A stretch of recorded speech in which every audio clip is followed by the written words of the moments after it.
by J.D. A great defensive play for Jefferson Davis that time on the recovery. Got Vogel.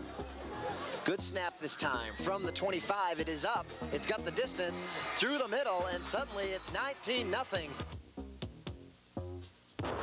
Malone up over right tackle, has some daylight, crosses the 50. He may go to pay dirt here. At 30, he's going to go all the way. So Rod Malone, a long. The crowd over across the way comes alive. It's bobbled, in trouble. The pass knocked down. It's Curry. He'll throw again. Wide open in the end zone. Touchdown. This ball game is history.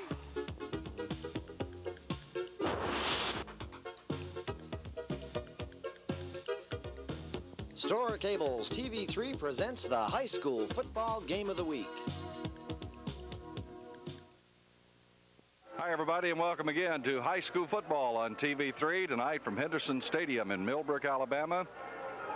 It's the Stanhope Elmore Mustangs and the Prattville High School Lions. A couple of next-door neighbors, Rick, that have not been together in the last several years, but it's good to see them back together. You have a 6A school in Prattville, a 5A school in Stanhope Elmore, and programs that, I don't know, the one is headed in a little different direction from the other right now.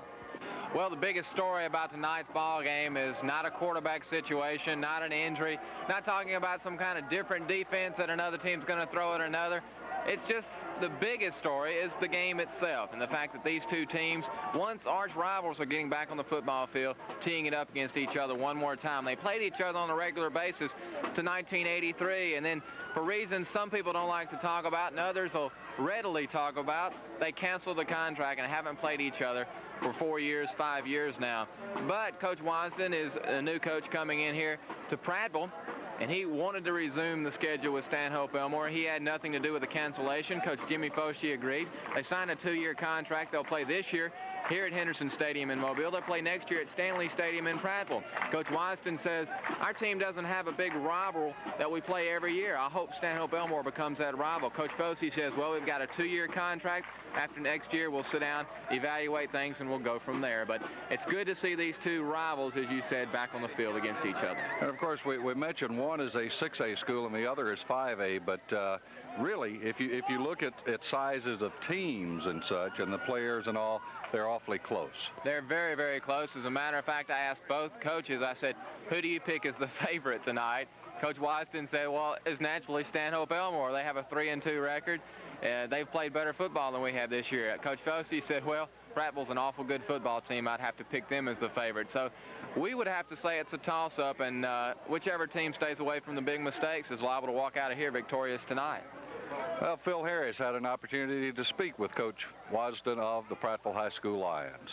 The head coach of the Prattville Lions, Coach Bobby Wasden. And, Coach, we've had you on Channel 3 one time already this year. A very tough loss against a very good team, Enterprise. But it was a game that you pretty well could have won that ball game, and it was a tough blow for your kids. They played their hearts out. It was a 6-0 loss. You had a field goal chance and didn't make it, but it was a tough game for you, for your team to lose. How has that affected your team so far? Well, I think we've improved, especially offensively, over the last couple of weeks, and moved the ball exceptionally well against Selma, so I hope that we'll have some care over there going into this ball game. A lot of the feeling is, even though that you're stepping down in classification to a 5A team, you're in for a dogfight again tonight.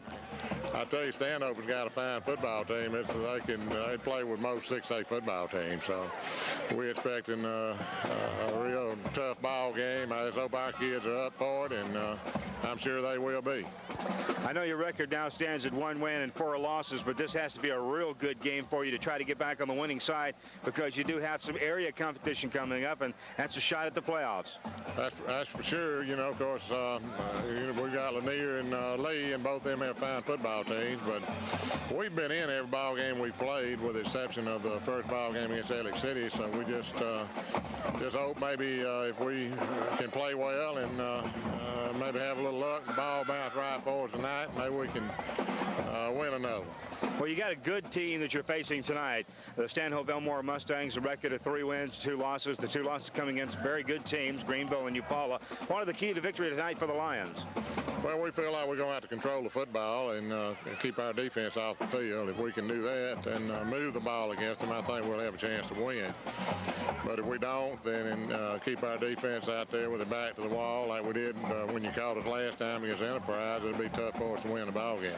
Well, best of luck. You're 0-1 on our TV set. Maybe we can get you a win tonight. Okay, thank you very much. Rick, as you know, the Prattville Lions are in a rebuilding situation. They've tasted the biggest prize of all just 4 short years ago when they won the state 6A championship. It's been tough sliding since then. They brought in Bobby Wadston, who's, I guess, his major talent is rebuilding a program. That's what he's doing with Prattville. And he's doing it the way a lot of people say you have to do it. He's going with a lot of young ball players, totally revamping the program. He put his system in from day one. And so it's been a tough road for a lot of the Prattville Lions to handle. But they are coming along. This will be their 6th ball game tonight. Chad Peak has really progressed as a quarterback. I feel like he's going to be the key ball player tonight. If he has a good game, then Prattville certainly has a chance to win this ball game. On the defensive side of the ball for Prattville, the star has been Rod Brown, a linebacker who's all over the field. We'll have to look for number 38 tonight. For Stanhope Elmore, they're 3-2. One of those losses, however, came to Greenville. Greenville, the #1 ranked team in the 5A ranks, and Greenville is a mighty good ball club. They're 5-0, and a lot of people will walk off the field losers to the Greenville Tigers this year, as they did in last year when Greenville won the 5A state championship.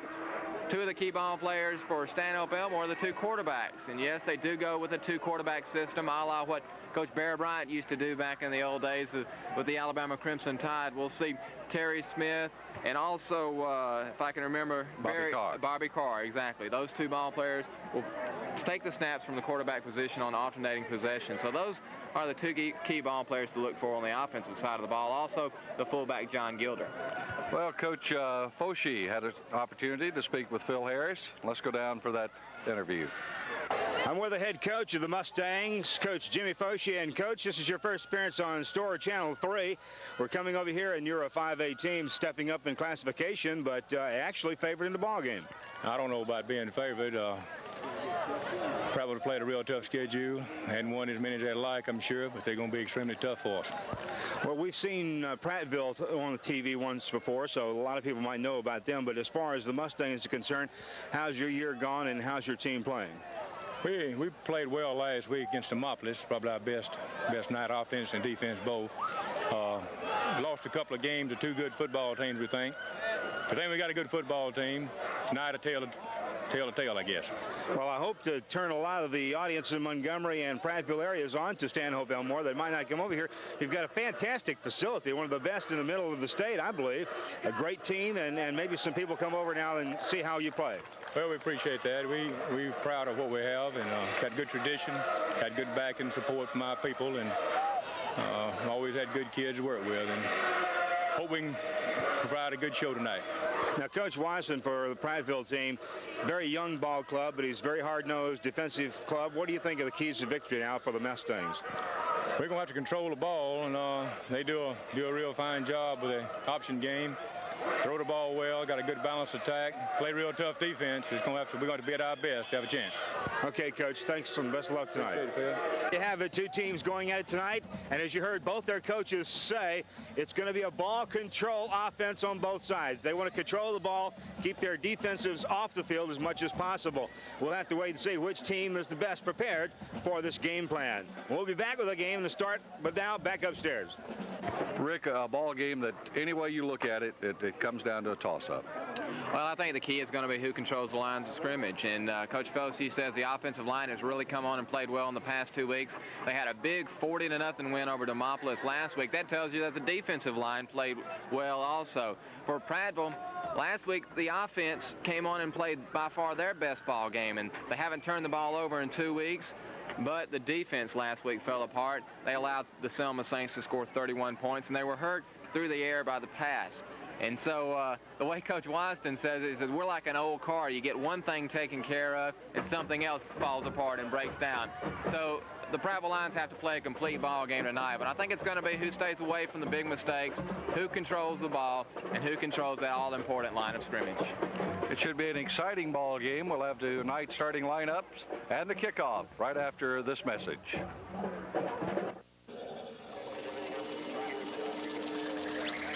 Leading the the future. Continuous hits BAM 99. 99 continuous hits in a row every day. Less talk, more continuous hits hour after hour. Guaranteed 99 continuous hits in a row. Continuous hits BAM 99.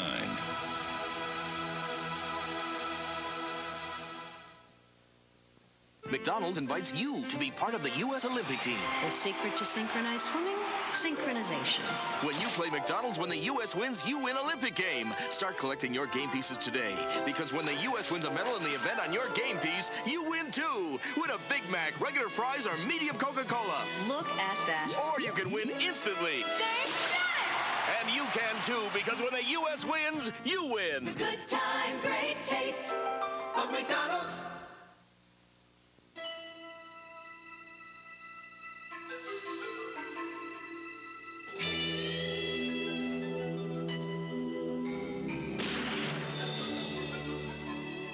Busted! Are you diabetes or what? I know more about suicide than you ever will.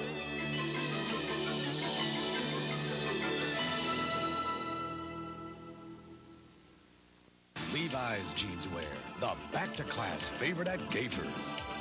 Slim silhouettes. Get a clue. Body hugging. Levi's jeans at Gapers for juniors and young men. Cool, dutiful, radical. Levi's jeans.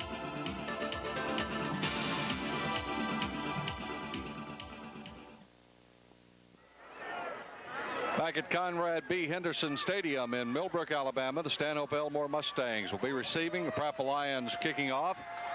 Rick set the lineups quickly, and we'll be set to go with what we know is going to be another exciting football game here on Story Cable 3. Well, starting at the tackles on the offensive line for Coach Jimmy Foshee, Malcolm Smith, number 65, number 74. Mike Forbes at the guards. It's Sam Siebert and Eric Holt. The center is a very good ball player, possible small college prospect, 6'2", 215-pounder, Kent Lena. Starting at quarterback, we told you they play two. Will either be number 12, Terry Smith, or number 11, Bobby Carr. Will set that position after the kickoff. John Kilder, number 34, is the fullback. He's a big one as well, 5'11", 235 pounds. At tailback, number 22, Mike Crawford. The flanker or slot back, number 20, Dwayne Casey, and the tight end is Casey Reeder. Setting the defensive line up for the Prattville Lions at the tight end, or at the defensive end slots, and there is a little bit of confusion about exactly who is going to start for Coach Bobby Wadston. So this is a tentative starting lineup. Richard Berry, number 51, at one of the ends. Orlando Albright at the other. Antonio Brown at guard, along with Ron Henderson. The tackles are Julius Cheeks, Brian Anderson. The linebackers, Matt Edwards and Rod Brown, number 38. Marcel Roberts and Jimmy Davis, the corners. And the safeties, Joe Blackwood. Terry Smith returning from the 10, straight back up the middle, out across the 25, rolls across the 30 and up near the 34-yard line. Kicking off for Prattville was Mike McCrary. And Terry Smith returns to the 34-yard line. It'll be first down, 10 yards to go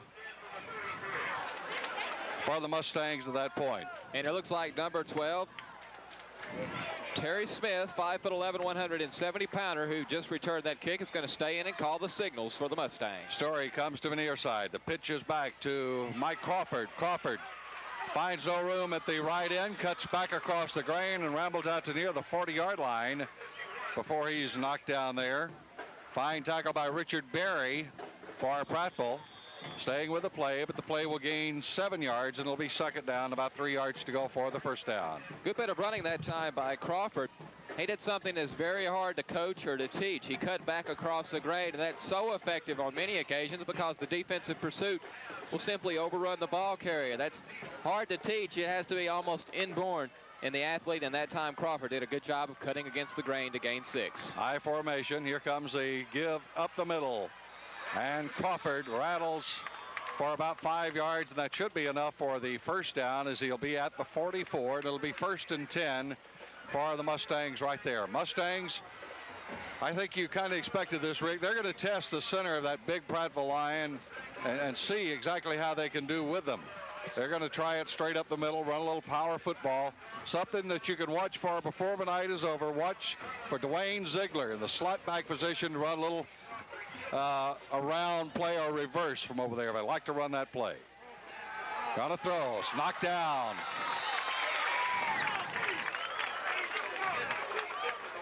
Terry Smith, 5'11", 190-pound junior. And pass incomplete. Knocked down by Henderson. On the keeper, Smith looks for running room, being dragged down. Again, Richard Berry, one of the tacklers, getting up there. And assisting also was Clarence Cheeks. Very impressed early on with the quickness and the feet of number 12, Terry Smith. He looks like he's a very exciting slashing type runner, but one thing that I will keep my eye on as well, I was not so pleased with the way he was carrying that football that time. As the old saying goes, like a loaf of bread, and right out there where anybody can just reach out and knock it away. Number 5, Scott Story, is slotted wide to the left. Going back, looking downfield is Smith. Steps up in the pocket, being pursued and being knocked down behind the line of scrimmage. A fine play there by big number 90, Clarence Cheeks. He's a senior. He's 6'1", 280 pounds. 9 minutes and 38 seconds. Clock running. It'll be 4th down and about 17 or 18 yards to go. That's going to bring about a punting situation. Smith will be your punter. Going back deep to make the return for Prattville, it looks like number 10. That would be Chad Peak. That is back to return. Kick is coming off the side of his foot, hitting, bounding down. It'll go out of bounds somewhere around the 31 or 32 yard line. Clock stopped, 9:11 in the first half. Let's pause for this message. Levi's Jeanswear, the back-to-class favorite at Gapers. Slim silhouettes. Get a clue. Body hugging. Levi's jeans at Gapers for juniors and young men. Cool, dutiful, radical. Levi's jeans.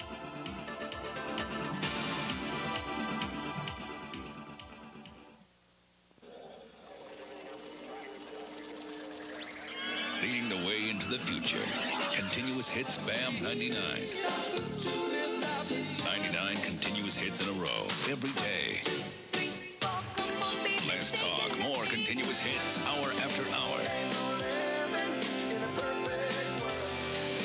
Guaranteed 99 continuous hits in a row. Continuous hits BAM 99.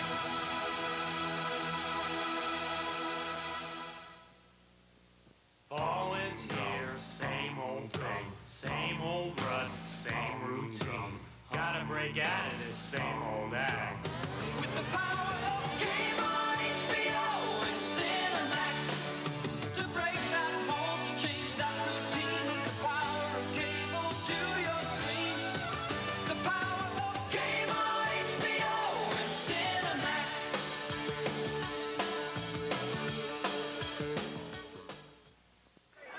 No score in the ball game early in the first quarter.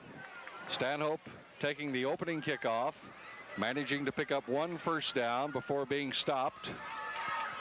And it looked like they may have taken a cue from last week's game. Here's the pitch back. The second man running around the right side is Al Jackson, the sophomore. May have picked up a yard or two, not a lot. Jeff O'Shea, 38, is one of the tacklers. And Daniel Brantley also. I started to mention it looked like Stanhope Elmore may have been trying to go to the pass. Selma very successful with the pass against Prattville last week, but this time the rush was there to stop the drive for Prattville. As you mentioned, the Selma quarterback was very successful through the air, 10 of 13, and that's something Selma had not shown proficiency through the air up until the Prattville ball game. Split backfield on the keeper. Looks like maybe a busted play. Peak roll to his right, and his running backs Tony Wallace and Al Jackson came back to the left. And you are operating in that backfield right now with a couple of sophomore running backs. Rodney Spencer is going to go into the ball game and check in. He is a senior. Also going in is 87 Ken Stafford. He'll replace Foradori at the tight end position for Prattville. Larry, quarterback Chad Peak took a little bit longer in the huddle that time to call a play. That, in many cases, will realize or bring out a point that he's probably going to drop back and pass. Stafford and Bobo rolling out, looking downfield on a penalty play. Holding is going to be the call. I'm almost certain of that. John Grimes apparently was held. Holding, a signal. They lost yardage on the play. They'll probably decline the penalty and force Prattville into a punt situation. Well, it was a loss of 11, so I'm sure they will decline the penalty. So bring up the 4th down and bring on the punter, Chad Cook, for the Prattville Lions. Or excuse me, not Chad Cook. Chad Peak is going to drop back and do the punting. One of the things that I love about this ball game, we mentioned that it had been a rivalry. They haven't played for several years now, since 1983. The fans are here in number. It's a sellout. There's not an empty seat anywhere to be seen, and both sides are jumping up and down and yelling their lungs off as soon as we have anything that goes the way of their team. Beautiful high climbing kick. Smith coming up, calling for the fair catch, bobbling the ball, and I believe the Prattville Lions will recover. Down on the coverage and making the recovery is number 86 for the Lions. A fine play right there by Antonio Brown. Brown down on the coverage. Looked like the ball might have hung and fooled Smith just a little bit. He signaled for the fair catch, and then when he moved up, was not in a position really to make the catch. The ball was down around knee high, but it was fumbled. Prattville with the first break in the ball game. They'll have it in Stanhope territory at the 43-yard line. One of the things I said in the pregame is the team that's going to win is going to have to stay away from the big mistake. The first big break goes the way of the Prattville Lions, but the offense now has to capitalize. On the option play, giving to Jackson is Peak. Jackson hitting off the left side, picked up about a yard, certainly no more than that. And Jason Law, one of the linebackers, in on the tackle. Boy, the defense is really dominating this game in the early on. We had the 1 first down from Stanhope Elmore. Prattville unable to get a first down in their first possession, but after the turnover, they get the ball back, but only a gain of 2 yards on that particular play because of the outstanding play by one of the inside linebackers for Coach Jimmy Fossey, 5'10", 190-pound senior Jason Law. Kevin Smith will be the wideout to the far side. 2 tight ends. We'll give it inside again, riding it off to the sophomore running back Al Jackson, and Jackson hits real quick off the left side for 5 or 6 yards. Tackle again by Law. That's a name we've called quite a few times already. He was assisted in there by number 42, Pat Tyus. It'll be 3rd down and 3. Key 3rd down possession play coming right here for Prattville. Peak over to talk to Coach Wasden. Makes his calls. One of the plays, Larry, that we saw Prattville run quite often against Enterprise was the triple option with Chad Peak having the option to run the ball himself. That might be what we see here. A little movement in the line. Looked like perhaps Chad Peak there was trying to audibly fool the Stanhope Elmore Mustangs. You saw him kind of barking his signals, and the left side of the line flinched just a little bit, and that will probably result in a 5-yard walk-off. Illegal procedure will be the call. That was exactly the case. The left tackle jumping prematurely, and that was a big break for Stanhope Elmore, and something that if you're Prattville, you don't want to have. You had a 3rd down and 3. Now you have a 3rd down and 8 on this possession down.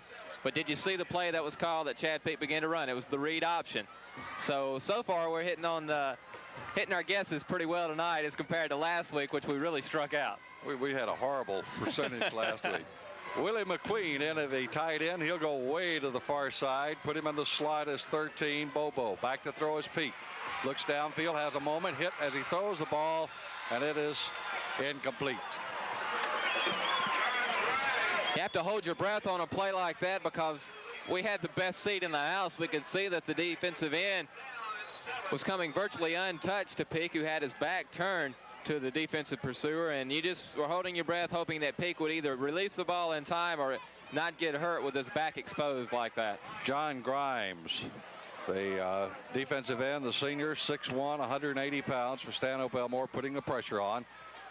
Here's the kick, kind of tumbling down, hitting it at 10, bouncing into the end zone, and it'll be returned out to the 20-yard line, touchback. 5 minutes, 24 seconds remaining in the first quarter.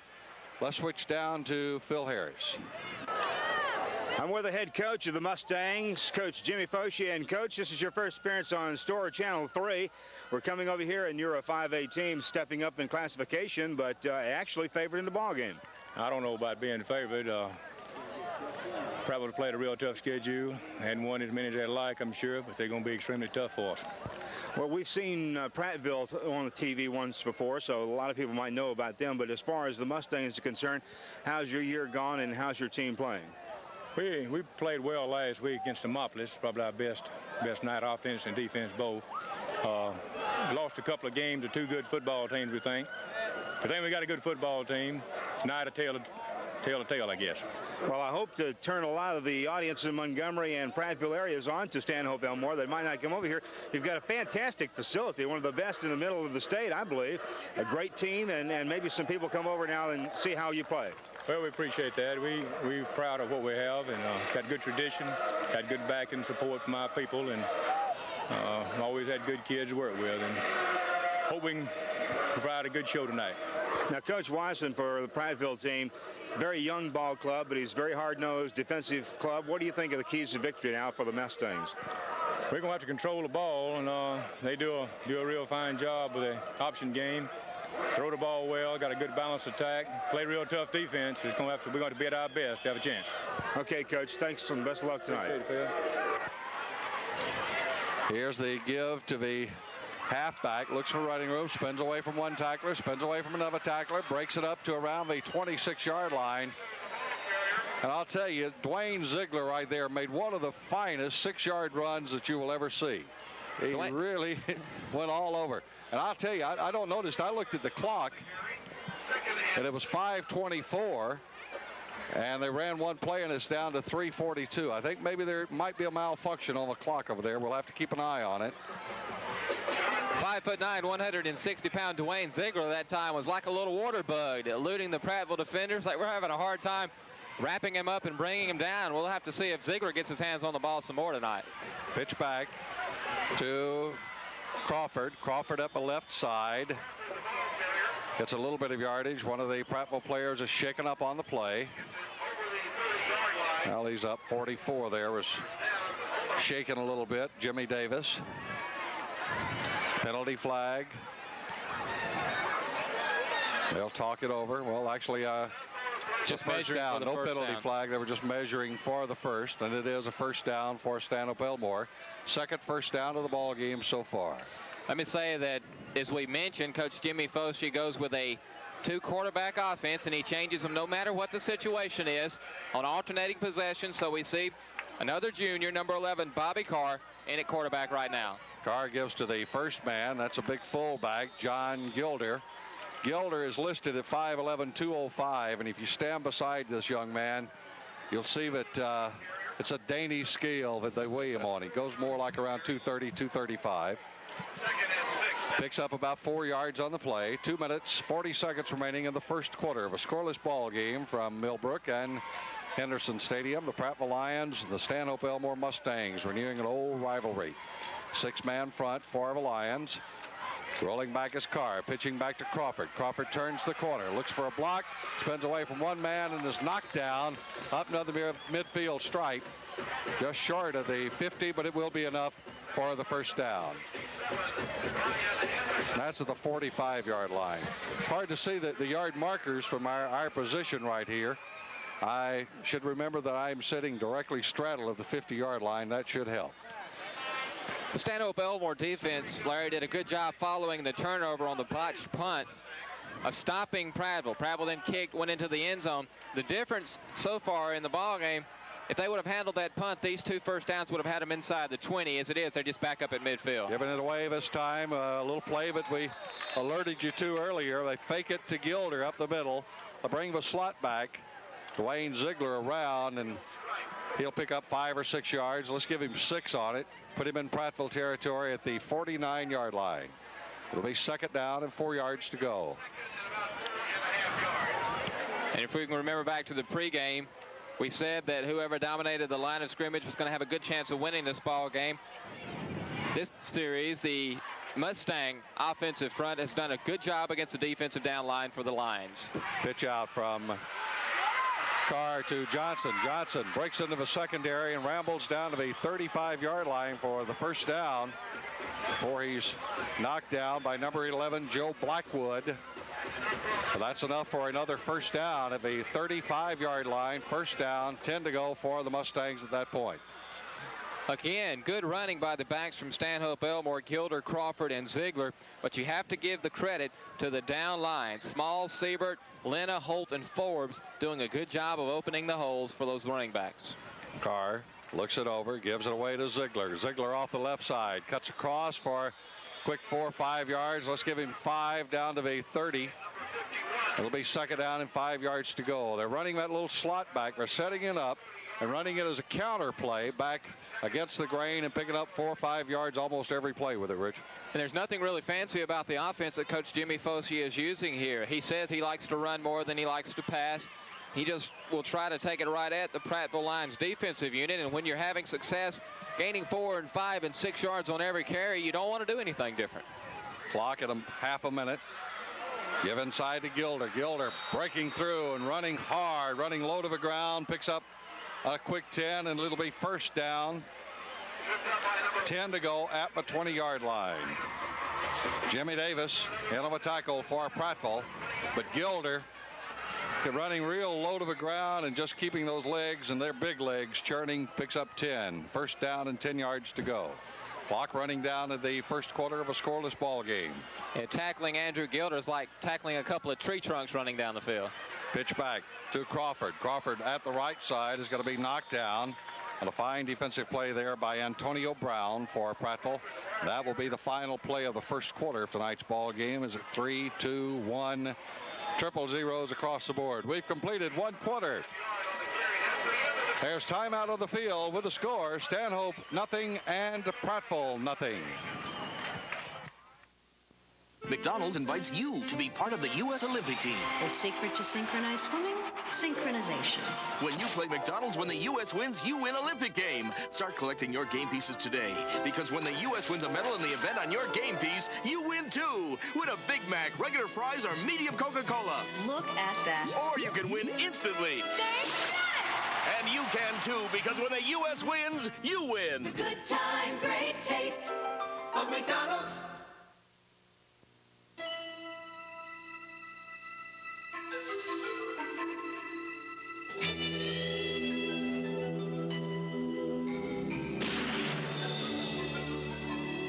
Busted! Are you dying of AIDS or what? I know more about suicide than you ever will.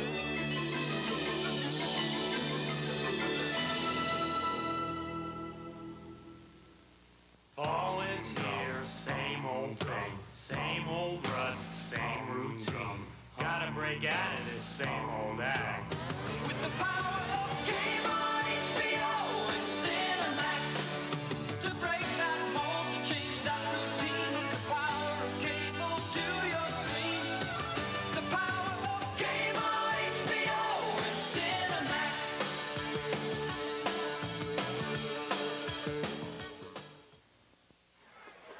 Set to resume play in the second quarter of a scoreless ball game. Stanhope Elmore with the first real full-blown threat of the night. Carr drops back, wants to throw, has some time, flips it down into the end zone, up high, complete, out of bounds, out of bounds. Scott Story went high into the air and tried to get him down, but it was out of bounds. The only question there was, was he shoved or tackled out, or did he come down out of bounds? It was a good defensive play by the Prattville Lions.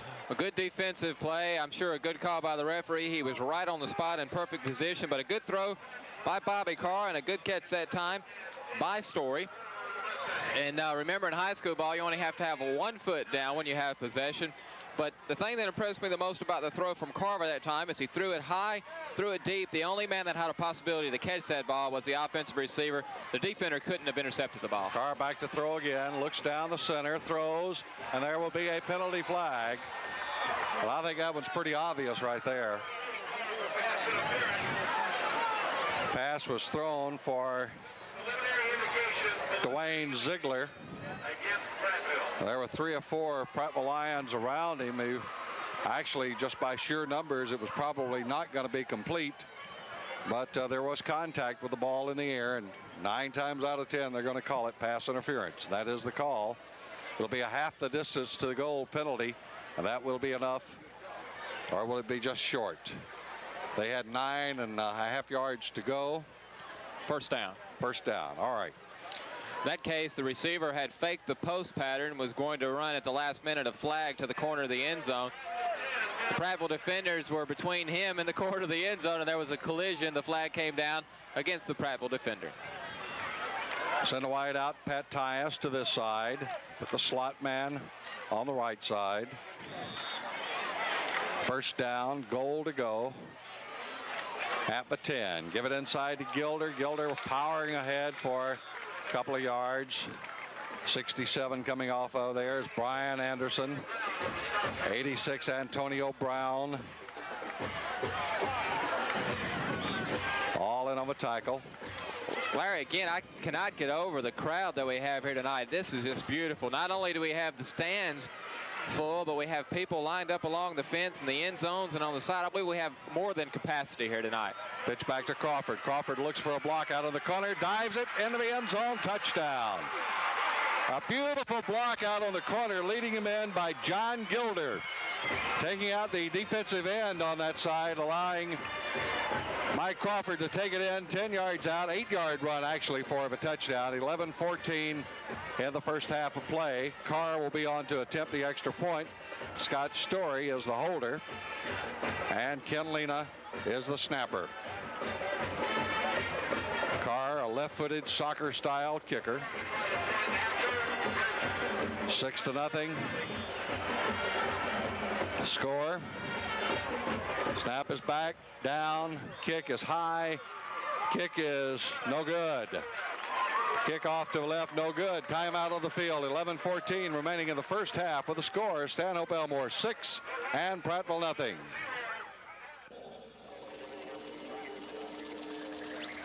Leading the way into the future. Continuous hits BAM 99. 99 continuous hits in a row every day. Less talk, more continuous hits hour after hour. Guaranteed 99 continuous hits in a row. Continuous hits BAM 99.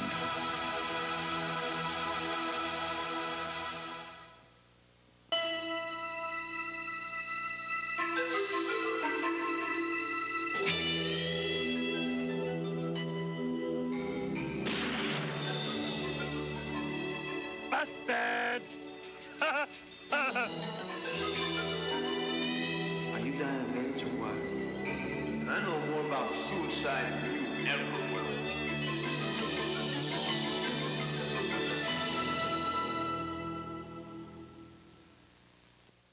Levi's Jeanswear, the back-to-class favorite at Gapers. Slim silhouettes. Get a clue. Body hugging. Levi's jeans at Gapers for juniors and young men. Cool, dutiful, radical. Levi's jeans.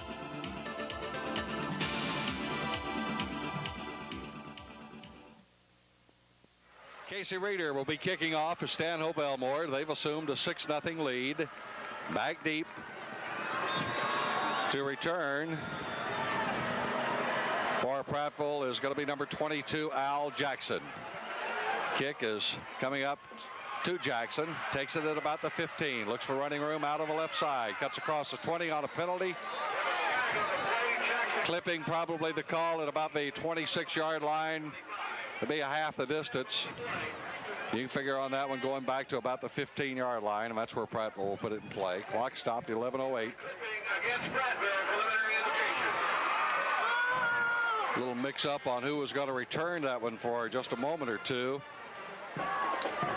It was a high floating kick, not particularly deep, but had a lot of hang time on it. Thus, it allowed Stanhope Elmore to get down in good position to defend the kick. And as you said, a bit of a mix-up by the Prattville receivers about who was going to take it in and return that ball, and had a little problem setting up the wall, and a block behind and below the waist, and half the distance march off, and they have bad field position as they start from their own 12-yard line. Prattville will start just outside at about the 12-yard line.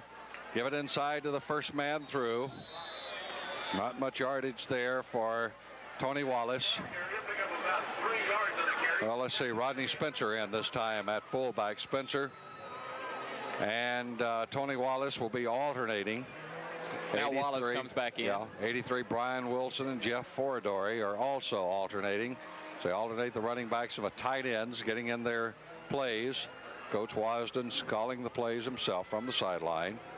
I would imagine Coach Wasden getting some help too from his coaches upstairs, communicate via headsets, and people upstairs are looking to see what would work, and they're relaying it down to Coach Wasden. 2nd and 6, hand off to Wallace.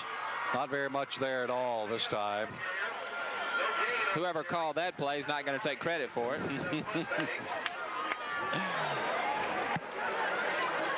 Play failed again. It'll make it 3rd down. About 7 yards to go still for the first down. Prattville starting with poor field position just outside of our own 12-yard line this possession. After a costly turnover on the kicking game, gave the Stanhope Elmore Mustangs good field position. They took it in for the score. Point after no good. 6-0, 9 minutes and 42 seconds remaining. Here's the ride out from Peak, looking downfield, wants to throw on a penalty play. Throw is outside and behind his intended receiver, and that was Brian Wilson that he was throwing to out there. No, I take that back. John Bobo, and it looks like probably holding coming up against Rick from the way that penalty play was called right there. A good rush that time by Tim Vinson, number 78, 6'1", 205-pound tackle. In the 4-4 set for the Stanhope Elmore defense, also Shannon Brown from the end position, number 30, was in on Chad Peak. Holding is the call, declined by Stanhope Elmore, bringing up again a punting situation for the Prattville Lions, who have yet to establish any type of consistency with their offensive unit. Scott Cripple, Terry Smith, couple of deep backs. Chad Peak is the punter, gets a good snap back. No pressure on him, spins it off the side of his foot. Kick that is going to be getting a good Prattville bounce, though it'll roll all the way out to near the 44-yard line after hitting at about the 30-yard line. So again, good field position coming up here for Stanhope Elmore. They'll put it in play again in Prattville territory at the 44-yard line. It'll be first down, 10 yards to go. 9 minutes, 25 seconds remaining in the first half. Prattville on top by a score of 6-0. I'll correct myself, Stanhope Elmore on top 6-0. Terry Smith on the alternating quarterback situation is back in, gives it to the first man, Gilder. Gilder picks up a couple of hard yards before Clarence Cheeks, assisted by Rod Brown, make the tackle for the Prattville Lions. Larry, this is a good time for us to talk a little bit about this 2-quarterback system. What do you think about it? Of course, I know you watched Alabama in the past when Coach Bryant ran, some of the 2-quarterback sets that he ran. What do you think of running in 2 quarterbacks? I think the unusual thing about it is both the quarterbacks are juniors. You would think maybe you did this, but there's no distinguishable difference between the two apparently. Terry Smith with a good run right there around right end is going to go for the first down.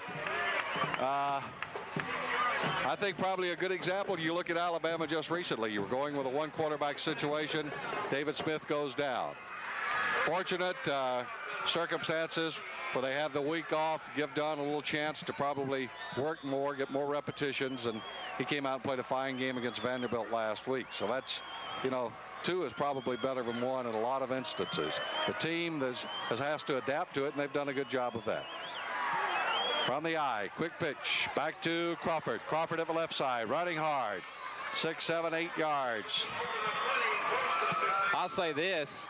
My first impressions are that Carr appears to be a better drop back passer, whereas Smith appears to be the better runner of the two. But again, adding to the point, when you have an offensive line that's blocking away the down front ends for Stanhope Elmore right now, I believe you could even go in there and make the offense work. Make an effort anyway.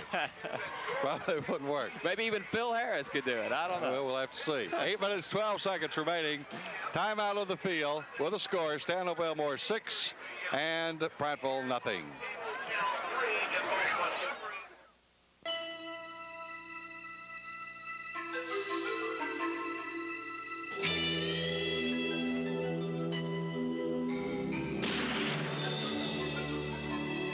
Busted! Are you dying of age or what? I know more about suicide than you ever will.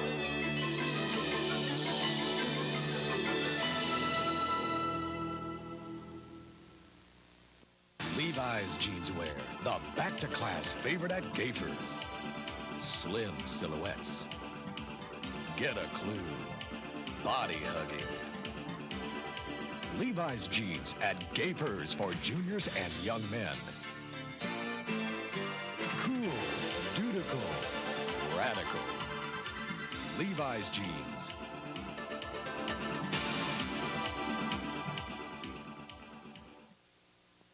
Fall is here, same old thing, same old rut, same routine. Gotta break out of this same old act. With the power of game on HBO and Cinemax, to break that mold, to change that routine. With the power of cable to your screen. The power of game on HBO and Cinemax. I think Prattville may have put it in the air twice, and Stanhope Elmore has attempted 2 or 3 passes, but not a lot of passing. Just good power football, lining up, coming straight ahead. Wide out to the far side is Pat Tyus. They're going to run a power I formation, it looks like. Well, ball is not signaled ready for play yet. I guess that's what that was. It's second down, about a yard and a half to go for the first. Whatever the situation is, the referee is now talking it over with Coach Bobby Watson, trying to explain to him why we have the stoppage in play. Mentioned we haven't seen much passing, and we also mentioned that Selma was very effective through the air against Prattville last week. Well, if you're Stanhope Elmore, don't you come out and pass the ball, at least test that secondary? Well, yes, and then maybe no, because I'm sure the Prattville Lions under Coach Wisden practiced their pass defense probably more last week than they had all season up until that point. I'm sure they worked quite hard on the pass defense and were ready for it tonight against the Stanhope Elmore Mustangs. Scott Story, the split end, goes to the right side in the slot, giving it to Gilder. Gilder goes up for 5 yards and another first down. Stanhope Elmore running out of an I formation, and a slot back. Have an injured Mustang down on the field. It appears to be one of the offensive linemen. Yet to see his number. Coaches and the trainers are now attending to him. He's moving around, so it looks like it's not a severe injury, and we certainly hope so. Andrew Gilder's been a bit, excuse me, I just slipped. Gave away the story that I was going to tell. John Gilder at fullback, been a big player so far in tonight's ball game. And of course, he is the younger brother of Andrew Gilder, a star here at Stanhope Elmore in years past. Andrew, a bit of a disappointment in his post-Stanhope Elmore career. He received a scholarship at the University of Alabama. That didn't work out. Came back and played for a while at Alabama State, but that didn't work out as well. And he never really panned out as a college football player, and you hated to see it because he was such a superb talent for Stanhope Elmore. There's another Gilder that plays safety on defense as well, so it's a family that's played quite a few years here at Stanhope Elmore. Gilder was one of the most highly recruited players in the state for a couple of years, and as you say, it just never materialized for him. Well, I saw as the injured player is still being attended to, and we're yet to get his number. I saw Stanhope Elmore the last time I did see the Mustangs play back in 1980.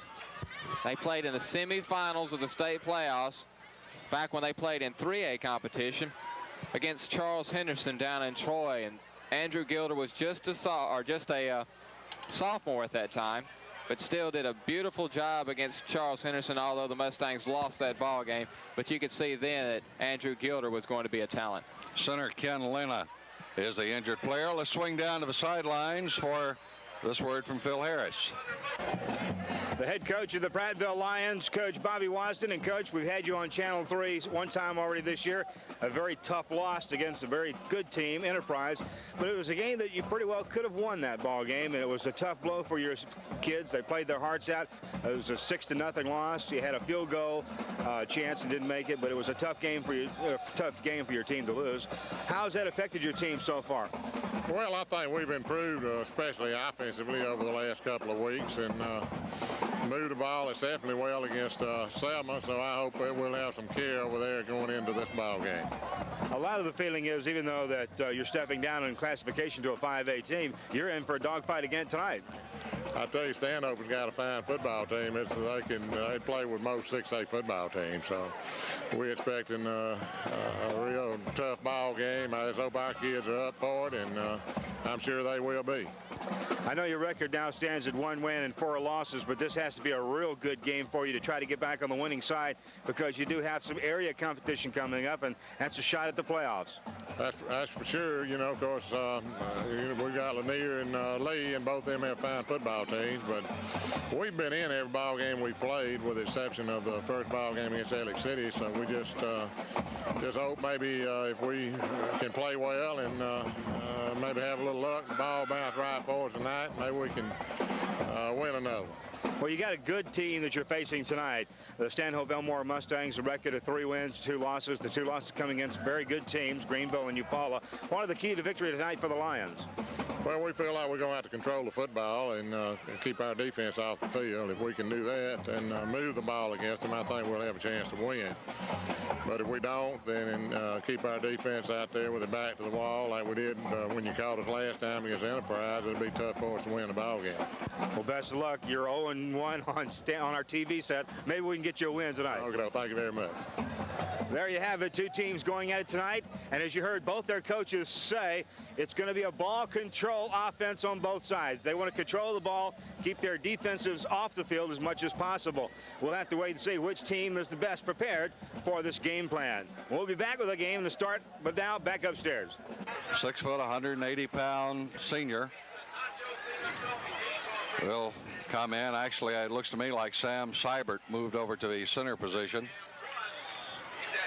Good to see Lena walking off under his own power and putting weight on that knee. We hope it's not serious. We hope we see him again tonight. Giving it to number 22 and running hard is Mike Crawford. Let's see, that was Smith, Terry Smith on the keeper. I thought he had given it to Crawford. I think most of the Prattville defense did as well. He picks up about 9 yards on the play, and it'll be second down, a yard to go. Ball is, about the 4-yard line. They can pick up a first down at about the 2. 7 minutes and 30 seconds remaining in the first half. And again, this ball game has really moved along here tonight. Give it inside to Gilder. Gilder stacked up at the line of scrimmage. Fell forward. I believe it'll be enough for a first down. It will be enough for the first down. Brian Anderson, Rod Brown, Buster Kilgore all in on the tackle. First down and goal to go from the 1-yard line, and this is certainly not a situation that we would expect Coach Foshee to get fancy. We'll probably just see him either run it straight ahead with his quarterback on the keeper, or big number 34, use him as a lead blocker or possibly the ball carrier right up the middle. Give it to the second man, Crawford. Crawford hits a line of scrimmage, does not get in. Running behind the block of John Gilder. Just old-fashioned power football there, running from the power backfield, not the wing set. And running that halfback up in the middle as a blocker and also running the fullback as an interference man, but that time it was not good enough. They half the distance down to the goal line. They're about as close as you can get to that stripe without inching it over for the touchdown. Now we might see the quarterback sneak. Mark Golden in. And Smith rolls it across the left side. Behind the block of Eric Holt on the left side, going in for a touchdown. Holden Forbes, 6'4", 235 pounds, and 5'11", 190 pounds. They clear the way out for him, and Smith puts it into the end zone for the 12th point. We'll see if they're going to go for 2. That's what I was going to say. We'll probably see them go for 2 after they miss the extra point attempt following their first touchdown. That is indeed going to be the case. As Terry Smith, the quarterback, stays in to call the signals. Story is the wide out to the near sideline. Rolling out is Smith. Wants to throw. Has a man open. Complete. 2-point conversion to Casey Reeder. Casey is 6'5", 230 pounds. He's a junior, and he is going to be a good prospect if he can just grow a little bit. Big target to miss, and that time Smith didn't, and Casey caught the ball with his hands, looked it in, made sure he had it for that 2-point conversion. 14-0. Timeout on the field. 6:27 remaining in the first half. We'll go to the kickoff, and you have to be impressed so far with the drive from the Mustangs. They've had it twice, taken it over in Prattville territory and put it in. Had one other possession earlier, picked up a first, and then put the second touchdown on the board. 2-point conversion is good. It's 14-0. 6.5 remaining here before halftime. I think very simply, like we said in the pregame, Stanhope Elmore staying away from the major mistakes, and they're dominating and controlling the lines of scrimmage. Now we have a very crucial series with 6 minutes and 27 seconds remaining in the first half for the Prattville Lions offense. They have been unable to establish any type of momentum. Correct me if I'm wrong, Larry, but I don't think they have a first down. And we have to see them move the ball. You say they have one first down. I believe. Seems like I recall. But regardless, they have been unable to move the ball past midfield. This is a big, big possession for them. They need to establish some momentum. Here comes Jackson on the return. Gets a break. Has a penalty flag. Cracks it across the 35 up to near the 36-yard line, and the penalty flags are flying. And you can pretty much guess what that's going to be. It's going to be holding, not clipping as you might think. It's going to be holding against the lines, but still against the lines. And that's a bad break, as they had good field position to start the series off. But now they're going to be marched back because of the penalty, and we have a Prattville line man down. One of the things, Larry, here at Henderson Stadium, we are a lot closer to the field than we usually are at Crampton Bowl or at Stanley Stadium when we do the Prattville ball games, and we can really hear the equipment popping, the helmets and the shoulder pads crunching together. And on that kickoff return, really heard quite a few licks being passed. Up and off under his own power is Jackson. Looked like he just caught it right in the breadbasket. Wind knocked out of him, holding the call against Prattville. It'll be first down, 10 to go, and this time they'll start this possession from their 27-yard line. They're going to ask for and receive a timeout, I believe. Coach Bobby Wasden is out talking to one of the officials, but the timeout will be charged to Prattville. So we have this opportunity to tell you what the score is. Stanhope Elmore 14, Prattville nothing. We'll be back right after this.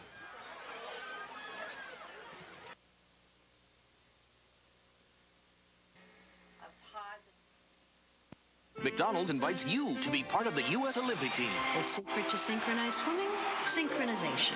When you play McDonald's, when the U.S. wins, you win Olympic game. Start collecting your game pieces today, because when the U.S. wins a medal in the event on your game piece, you win too. Win a Big Mac, regular fries, or medium Coca-Cola. Look at that. Or you can win instantly. They've done it! And you can too, because when the U.S. wins, you win. The good time, great taste of McDonald's.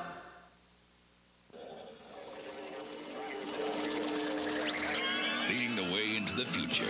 Continuous hits BAM 99.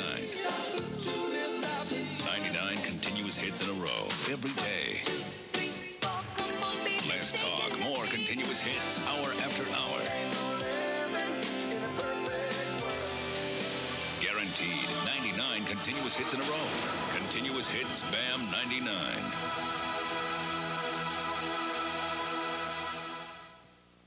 Fall is here, same old thing, same old rut, same routine. Gotta break out of this same old act. With the power of Game on HBO and Cinemax, to break that mold, to change that routine. With the power of cable to your screen. The power of Game on HBO and Cinemax.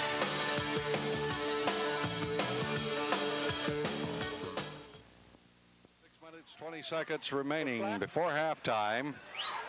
They have the ball in the old 27-yard line. First down, 10 yards to go.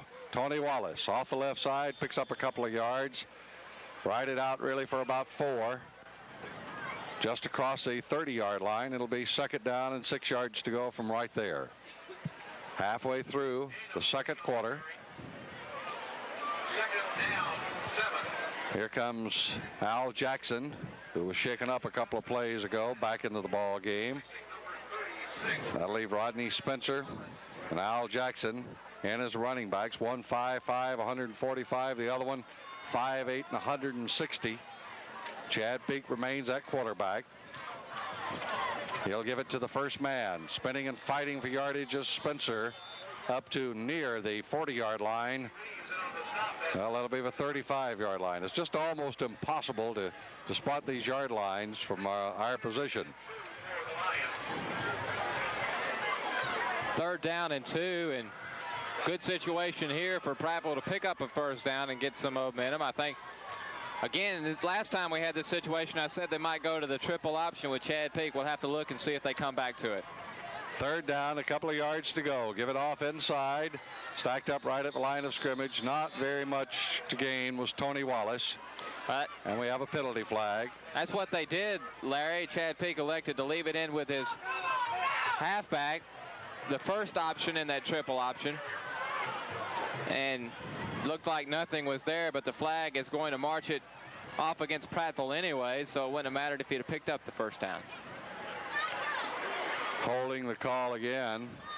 Prattville has to be up somewhere near 75 yards, would you think? And penalty yardage already here in the first half. Seems like every flag has gone against the Prattville Lions, and the fans on our side, the Lion faithful, are beginning to get a little upset with the men in the striped shirts. They're frustrated. A 1-4 season is not what they expected. They've suffered through losing seasons the past 3 years. As you said, after winning the state championship only 4 short years ago. Have a 27-yard line. Third down and 10. Pressure coming from behind to Peak. Peak shoots one out, incomplete. Pass was thrown out for John Bobo. That'll make it a fourth down, and that'll bring the punting unit on once again. I don't know if you noticed, one of the reasons we talked about this 2-quarterback situation, but on defense, I've noticed that number 12, Terry Smith, is also a starting safety. So he's playing quite a bit. Now he'll go back to return the punt. So maybe they rest him on offense. Very versatile ball player, and if we follow our game plan, we'll see Bobby Carr in at quarterback this time and not number 12, Terry Smith. And I see number 11 trotting out on the field, and Smith is walking out, so that is indeed going to be the case. Smith, you can see that he's a fine athlete with a lot of talent and ability, and an outstanding runner. Fairly good defender as well, but we see when on this level of ball you have a good athlete, you play him every bit you can. Bobby Carr will be the quarterback now for the Mustangs. They go back on offense. He'll have John Gilder, Mike Crawford as his fullback and his tailback. Straight up in the eye. Slot man is Ziegler to the near side. Here's a handoff to the second man. That's Crawford. Crawford picks up 3 or 4 yards off the right side.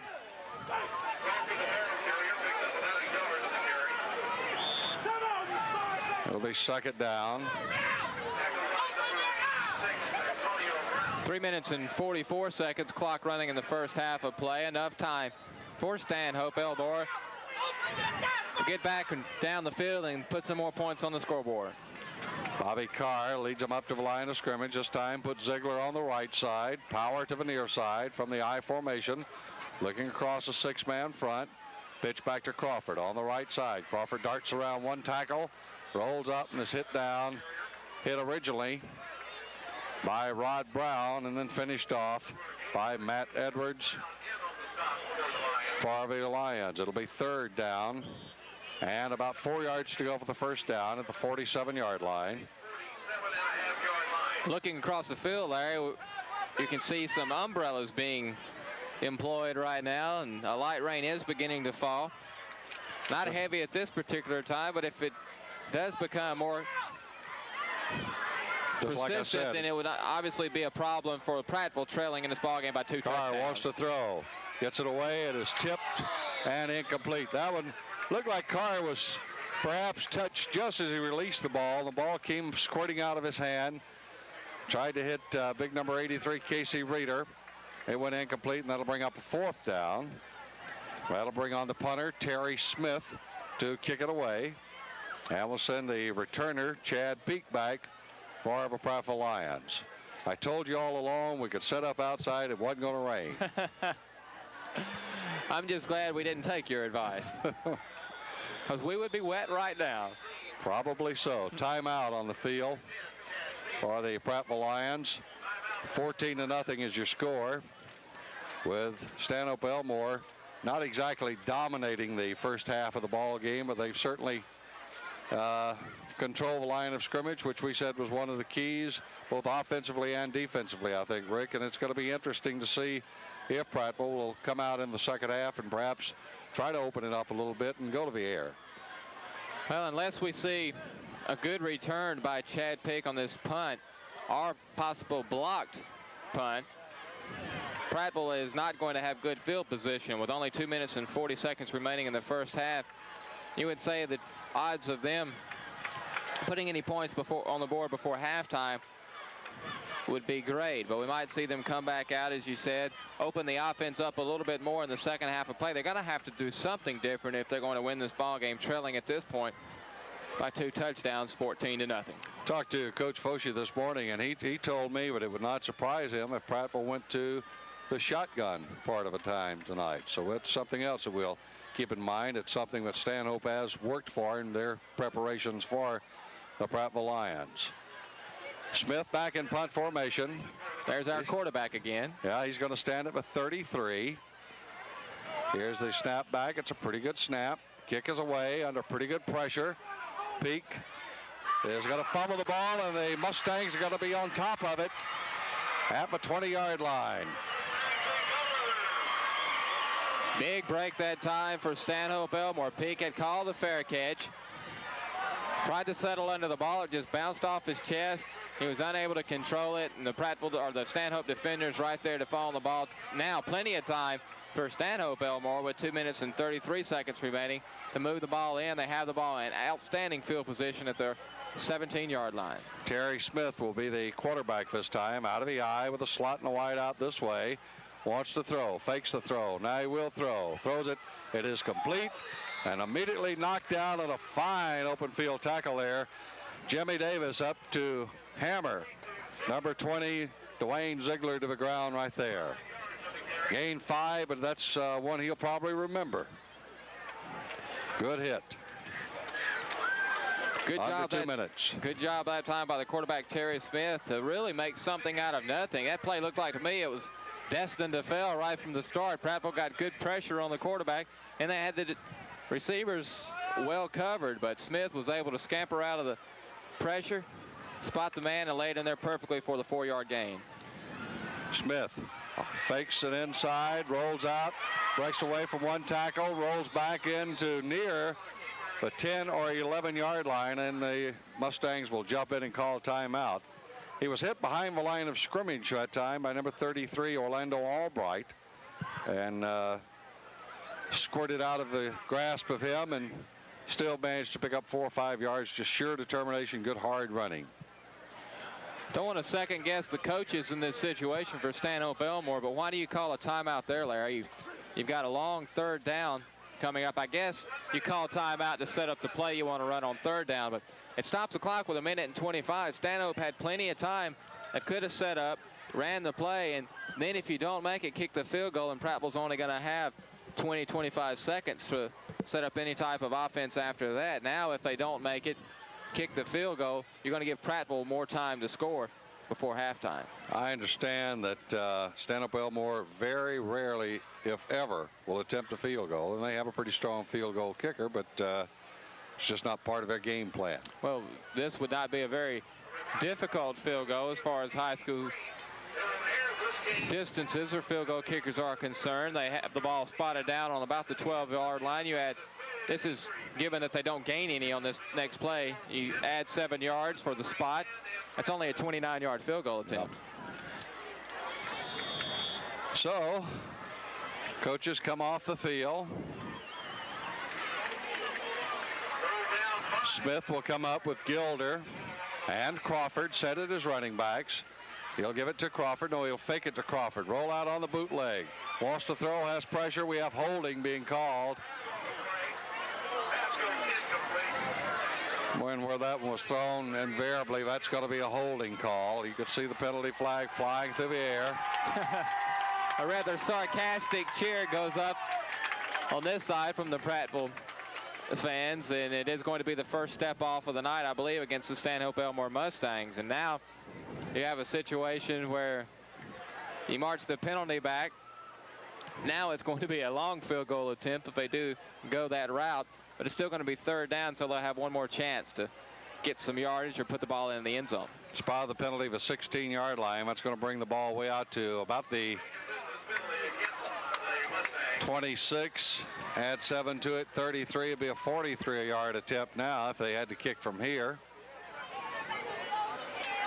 Now you're getting it into a pretty good kick range right there. We've only seen one kicker, I think, this year that exhibited a leg that strong consistently, and that was Slade Stennett from Enterprise back when they played Prattville. Dropping back. Well, has a screen set up on the right side, and Crawford drops the ball. That was a play that was well-defined and well-developed. He had 3 blockers out in front of him. The pass thrown a little bit behind Crawford. Crawford, who is only 5'8", could not get his arms up to make the reception. It goes incomplete. It'll bring up a 4th down, and I would imagine they're going to go for it. It looks like they are going to go for it. It's 4th down and a bunch. I'd call it 4th down. 21 yards to go for the first down. And they can get a first down without getting a touchdown. We still have over a minute, 1 minute and 12 seconds remaining. And stay true to form, we would expect the Mustangs to put the ball up in the air here. Ziegler replaces Grimes. Back to throw, rolling out, looking at Smith. Eludes one man. Now he will throw to the end zone. Has a man wide open. Touchdown.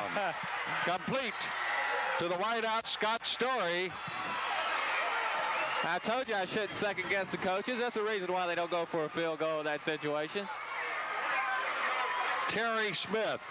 Smith's pass of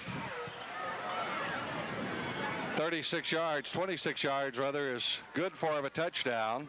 To Story. Story will hold. Carr will attempt to add the 21st point on a penalty play. A dead ball foul, but we'll see what the call is. Watch the official come out and give his signal. Offsides against Prattville. Someone lining up in the neutral zone. While we have a second, Rick, that pass play was a thing of beauty as you watched Terry Smith utilize his outstanding running ability to elude the rush, and you watch Scott Story never get up and keep moving and look for a place that was open, and finally the two connected. 26 yards, touchdown, 20-0. Snap is back, place down, kick is in the air. This time it is good. 21-0. Stanhope Elmore breaking on top of Prattville with 1 minute and 3 seconds remaining in the first half. And as you say, we have a full house on hand for this ball game. That's the enthusiasm and all is still here, but the Prattville crowd is slowly but surely being kind of played out of the ball game as Stanhope Elmore goes up by 21. Well, again, the big play or the big mistake, the fumbled punt by Chad Peak. gave the ball to Stanhope Elmore on the 16-yard line of Prattville. An outstanding situation for Stanhope to put some more points on the scoreboard before halftime, and that's exactly what they did. That takes a little more of the air out of the sails of the Prattville Lions. They were expecting to go into the locker room trailing at worst 14-0. Now they go in trailing by 3 full touchdowns, 21-0. They really have an uphill climb at this point. High and deep ball carrying into the end zone. Al Jackson receiving it there, but it will be brought out to the 20 on the touchback. And Prattville will put it in play. First down and 10 yards to go from their own 20-yard line. And ironically, this has been just about the best field position that Prattville has started a drive on tonight. Their own 20. 21-0. They did recover the one fumble. Terry Story fumbled the punt, and Prattville recovered it. They had the ball up around midfield, but were unable to get one first down out of that possession. Give it on the dive to the second man. That's Al Jackson. Jackson will pick up a couple of few yards. It'll be second down and 5. Under a minute to play now.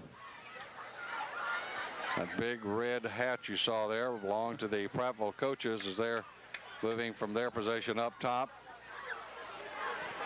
And they're not happy campers, Larry. Not at all. They make their way down to the... There goes another one right there. Yeah. To the dressing room and try to regroup here at halftime. The option play to Jackson. Jackson carrying it on his hip. Is hit, knocked down, and remains in bounds. Clock continues to run, 37, 36, and Coach Wisden's heart had to skip a beat that time when he saw the pitch not handled cleanly by the running back Al Jackson. He was, however, able to finally gain control of the pigskin and turn it upfield for a gain of 2 yards. Third down and 4 yards to go, a long 4 for the first down. But the clock continues to run, and Prattville will be pushed to get a playoff here in this situation. About 10 minutes remaining, or 10 seconds, I should say, not minutes. Last play was handled by Law and Tyus. Peak rolls out, wants to throw, has a man open, and it is dropped. Willie McQueen, 6'4", 190 pounds, at the buzzer, running free at about the 45-yard line, and nobody in the world feels worse about it than Willie does, but I think that play pretty well sums up the first half for the Prattville Lions. We've completed one half of play from Henderson Stadium in Millbrook. Halftime activities following after we tell you the score is Prattville 0, Stanhope Elmore 21. Levi's Jeanswear, the back-to-class favorite at Gapers. Slim silhouettes. Get a clue. Body hugging. Levi's jeans at Gapers for juniors and young men. Cool, dutiful, radical. Levi's jeans.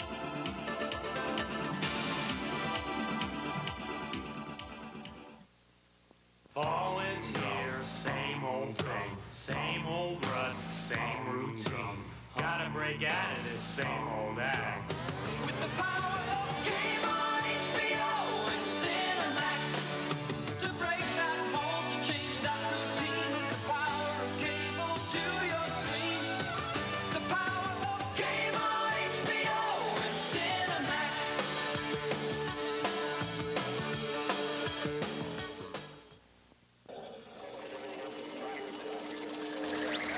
Leading the way into the future. Continuous hits BAM 99. 99 continuous hits in a row every day. Less talk, more continuous hits hour after hour. Guaranteed 99 continuous hits in a row. Continuous hits BAM 99.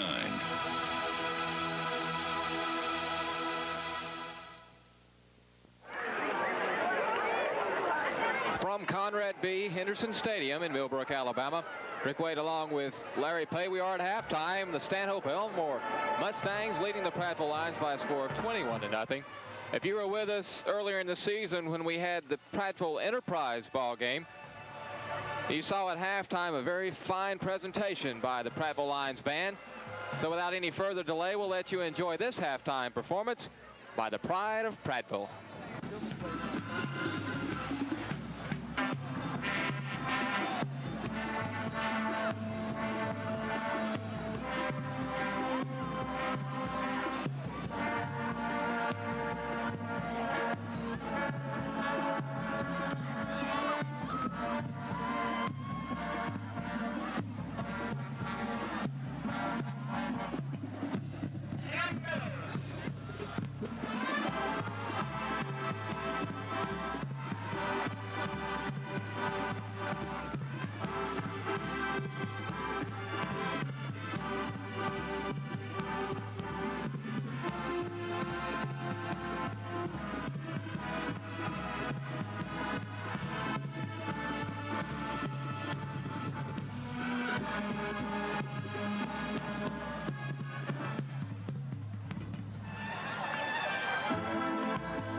For the marching lines from Prattville High School with a traditional exit from the field. Hooray for Prattville.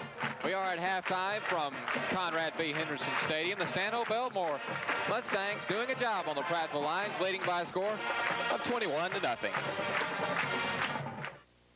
Levi's Jeanswear, the back-to-class favorite at Gapers. Slim silhouettes. Get a clue. Body hugging. Levi's jeans at Gapers for juniors and young men. Cool, dutiful, radical. Levi's jeans.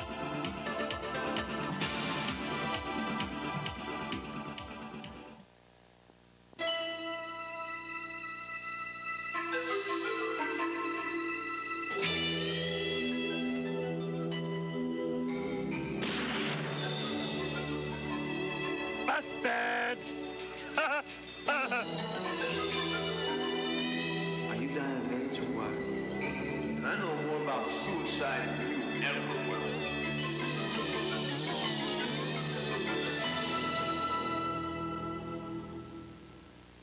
Back at Henderson Stadium, Rick Wade along with Larry Pate at halftime. Stanhope Elmore leading Prattville by a score of 21-0. Now for our first time this season, we get a chance to look at the Stanhope Elmore Marching Band. Ladies and gentlemen, listen and enjoy the Marching Mustangs.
Marching Mustangs from Stanhope Elmore High School. We are at halftime, naturally. The Stanhope Elmore Mustang football team holding a commanding 21-0 lead as both units, the Prattville Lions and the Stanhope Elmore Mustangs, are in the locker room. Back with the second half kickoff right after this brief timeout.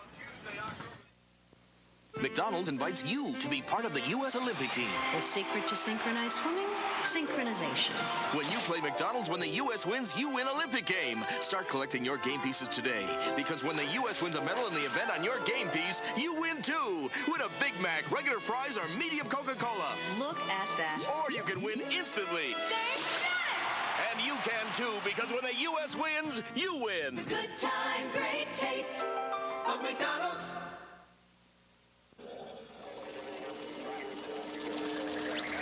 Leading the way into the future. Continuous hits BAM 99. 99 continuous hits in a row every day. Less talk, more continuous hits hour after hour. Guaranteed 99 continuous hits in a row. Continuous hits BAM 99.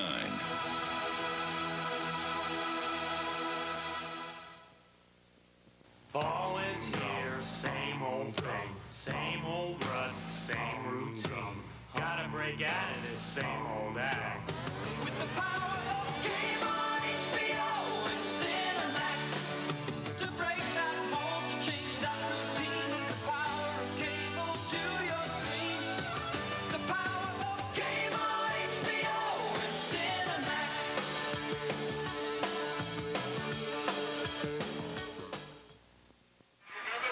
Back to Conrad B. Henderson Stadium, and during that brief timeout, the rain began to come down. And I would call it a downpour at this point, as the Stanhope Elmore Mustangs have made their way back on the field for the second half of play with a 21-0 lead over Prattville. And as if Prattville didn't have enough to worry about, now they have to come back from this huge deficit in a rainstorm. And as I said before the game started, no, there's no sense in moving inside. Let's leave it up here. It's not going to rain. I flunked weather forecasting. But I think you can say, Rick, that it's been a game that's been dominated so far by the Stanhope Elmore Mustangs. And those first half stats you have are just clearly indicative of that. Well, that tells the story. For the Prattville Lions, only one first down in the first 24 minutes of play. 12 rushes for only 20 yards, no yards through the air. So total yardage for the Prattville Lions in the first half of play, 20 yards. And this is a kicker. Prattville was penalized 4 or 5 times in the first half for 47 yards. So if you add the penalty yardage in there, Prattville negative 27 yards in the first half of play. Something that's not pointed out right there is in your stats, of course, your turnovers. Prattville turned it over on punts twice, fielding punts, fumbling them. And a matter of fact, I think Stanhope Elmore turned it over once on a punt when they were attempting to return the punt as well. So they've turned them over deep in their territory. Stanhope Elmore has taken advantage of it. The single time that Prattville was in Mustang territory, they turned them back. So it's been control of the offensive and defensive line.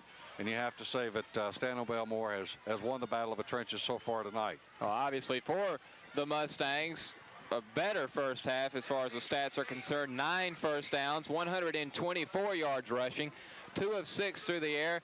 The quarterback tandem of Carr and Smith for 30 yards. Thus, Stanhope Elmore 154 yards total offense compared to the 20 total yards for the Prattville Lions. Kickoff is back deep. It's taken by Jackson. Jackson comes up the right side of a 20 to the 24 to the 25-yard line, where he's hit down there. Downfield coverage provided by Stanhope Elmore, number 67, and on the tackle first, and that's Glenn Ross. Prattville will put it in play, first down and 10 yards to go there. And there are a lot of people that are heading for the exits as this rain is quite heavy. I was thinking, did I roll my car windows up before I came up here tonight? I hope so. I do too. Here's a give. Fakes it inside. Keeper Peak. Peak will roll it out across the 30 out to about the 32-yard line. Riding it inside. Keeping. Coming out. For a pickup on the play of about 4 yards. It'll be second down. 5 or 6 to go for the first. Second and 3, let's call it. One of the best gains of the night for the Prattville Lions, particularly on first down. And good situation here to get only their second first down of the night. Billy series play that time on the option. Let's see if they go with it again. They do. Right it inside. Pete keeps it, turns it up, and wrapped hard. Right at the line of scrimmage. Good defensive play coming there. Joseph Reese, one of the tacklers, cripples Shannon Brown, the first man in on the tackle, left defensive end. As Stanhope will deploy a kind of a flexible 4-4, I guess you could say. It'll jump from a 6-2 to a 4-4 to a 5-3. Third down and a long yard for the first down for the Prattville Lions, and they bring up 2 more linebackers on the line of scrimmage, make it a 6-man front on the defensive side of the ball, and it worked that time as Prattville, short of the first down, no gain on that play, going to bring up another 4th down, and that's what we've had from Prattville all night long. John Grimes, the primary tackler there, coming in from one of his defensive tackle positions. It'll be 4th down, about a yard and a half to go for the first down. Larry, I was going to set the offensive unit for Prattville and the defensive unit for Stanhope Elmore. Mom and Dad didn't have enough time that series. I promise I'll do it next time. I want you to identify every member of the Prattville band as well. They only have 200+ members. Tumbling kick, hitting at about the 40. Rolling dead at about the 36-yard line where it's down right there. First down, 10 yards to go. Stanhope Elmore has the ball. Now this rain is just getting heavier and heavier. You don't have an umbrella, people are going to start deserting the ship here. Well, what I like, Larry, is we've suddenly got a lot of close friends up here in the booth. They're seeking the only shelter around here, and quarters are getting a bit cramped. 9 minutes, 35 seconds remaining in the third quarter of play. I just hope everybody used their deodorant. Stanhope Elmore will start Carr at quarterback this time. They'll give it to the second man. That's Mark Goulden. Goulden will pick up about 5 yards, running hard off that right side. Running behind the blocks of Sam Seibert, center Ken Lena, and tackle Malcolm Smith. Your other linemen, I'll go ahead and set them. Scott Story's your split end. Mike Forbes, your tackle on the left side. Eric Holt. Ken Lena, your center. Your other guard is Seibert. Tackle is Smith. And the tight end is big Casey Reeder. Carr gives it to the second man, and that's Crawford. And Crawford is hit right at the line of scrimmage, and there's going to be some penalty flags thrown in here. I don't know what the call is going to be. There were 2 flags thrown in.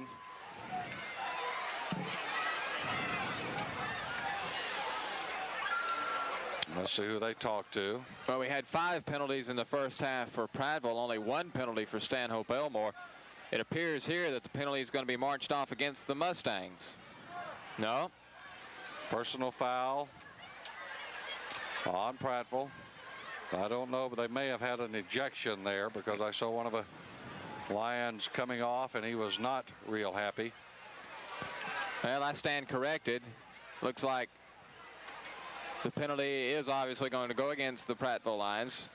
Or did they call a double foul? It's possible it was no. It's a single foul. Okay. 5, 10, 15, and that's probably going to be an unsportsmanlike conduct or a personal foul. Let's see. Dead ball. Personal foul. And one of the Prattville Lions players was ejected. As it's been our policy in the past, we will not name that player. That's not the type of thing that we want to promote in high school football. And I doubt if he was doing anything except being aggressive and being a little frustrated, trailing 21-0. Well, being frustrated with a 1-4 season as well. First down in the I formation. They'll give it on that little end around. Shaking off one tackle, crossing a line of scrimmage is Ziegler, and Ziegler will pick up a couple of yards. I want to call it an end around. It's actually a slot around. They run him from the slot back position. Stanhope Elmore runs a split end, a tight end, and a slot back. Play gained about 2 yards.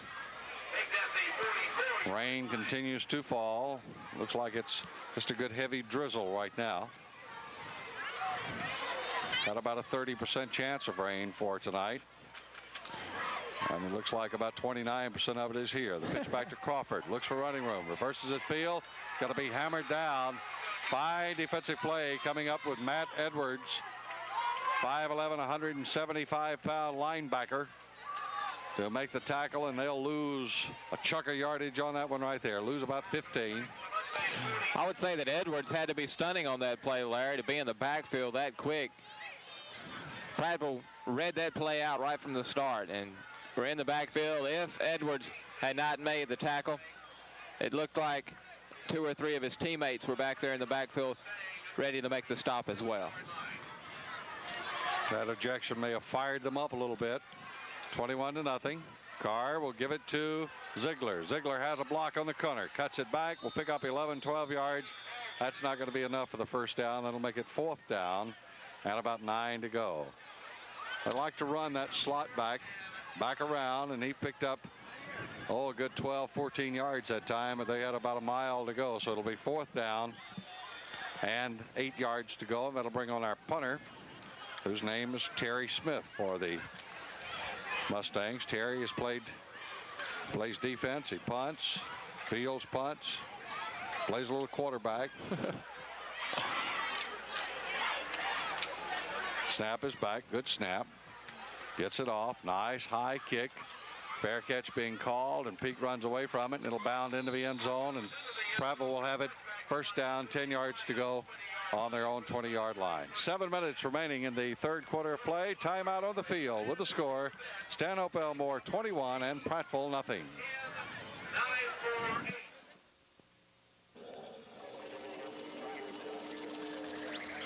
Leading the way into the future. Continuous hits BAM 99. 99 continuous hits in a row every day. Less talk, more continuous hits hour after hour. Guaranteed 99 continuous hits in a row.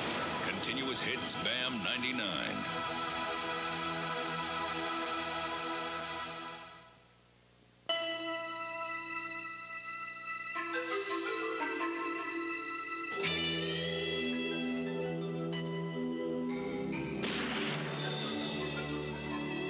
Busted! Are you dying of age or what? I know more about suicide than you ever will.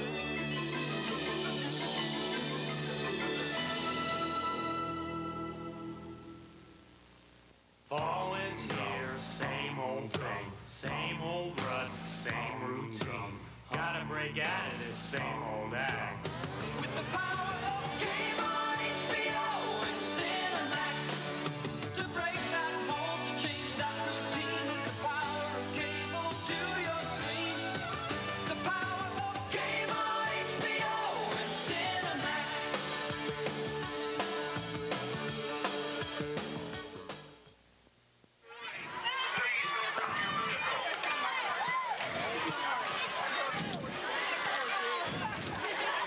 Prattville will put it in play. First down, 10 yards to go at their own 20-yard line. They hand it off to the first man through on a penalty play. Handoff was to Rodney Spencer. Penalty is holding against Prattville. Once again, the penalty goes against the Lions, and that's been the story all night long. Very quickly setting the offensive unit for the Prattville Lions: Mike McGarry, Kelly Lassiter at the tackles, Ted McQuestion, John Little at guards, Chip Cleveland, does the snapping back for the Lions. Chad Peak, the quarterback, Tony Wallace and Al Jackson at fullback and tailback, respectively. Also, senior Rodney Spencer, number 1, gets some playing time at the tailback slot. At the tight end, Brian Wilson, number 83, and Jeff Foradori, number 7, alternate in as they carry the plays in for Coach Bobby Wiston. Number 13, John Bobo, is the wing back or the flanker. Ken Stafford, number 87, the wide receiver. Split backfield. Give inside to Jackson. Jackson off the left side will pick up 3 or 4 yards there. It'll be second down and about 13 yards to go for the first down. Setting the Stanhope Elmore Mustang defense, they have done a superb job tonight throwing the shutout so far against the Lions. The ends are Shannon Brown and John Grimes. Alex Reeves, a small college prospect, number 72 at one guard. He's 5'11", 230 pounds. Tim Vinson, number 78, the other guard. The linebackers, there are 4 of them. James Hoover, Daniel Brantley, the outside linebackers. Jeff Foshee, the son of the coach, and Jason Law, the inside backers. The cornerbacks, Pat Tyus and Dwayne Ziegler, and Terry Smith, the safety. Oh, Chad Peak breaking out of the backfield, running out of the backfield as the protection broke down. Looked like he had some room to ramble right there, but a fine tackle by Jeff Foshee. That's, if you will call it a shoestring tackle, that will be a shoestring tackle because he reached and got him by 1 foot. Managed to hang on and knock him down. Third down and 6 yards to go for the Prattville Lions. Clock rolls under 5 minutes remaining now. Drizzle continues. Wideouts go to either side. Pete goes straight back, wants to throw. Looking downfield as a man open. Now he's going to roll. Now he will throw, and he will throw it away. You think he was throwing with number 90 on the sideline there? That's the biggest one I've seen.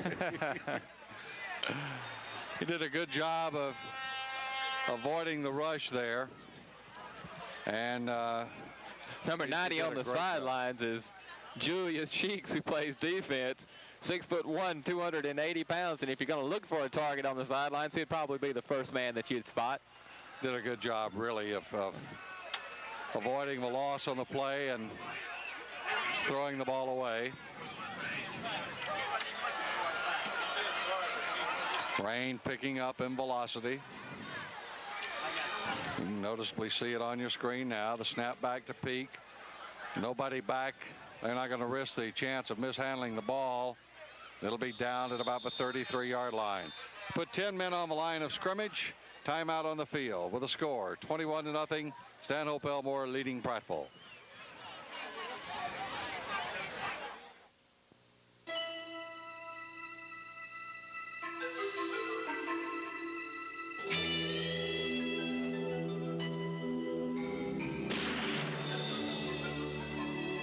Busted! Are you dying of age or what? I know more about suicide than you ever will.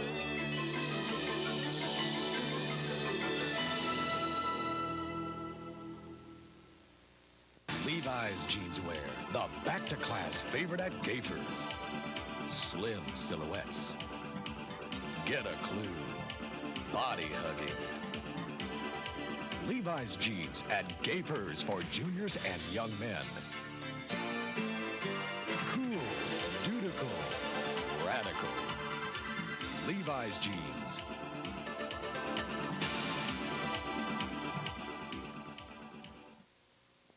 Fall is here, same old thing, same old rut, same routine. Gotta break out of this same old act. With the power of Game On HBO and Cinemax, to break that mold, to change that routine. With the power of cable to your screen. The power of Game On HBO and Cinemax.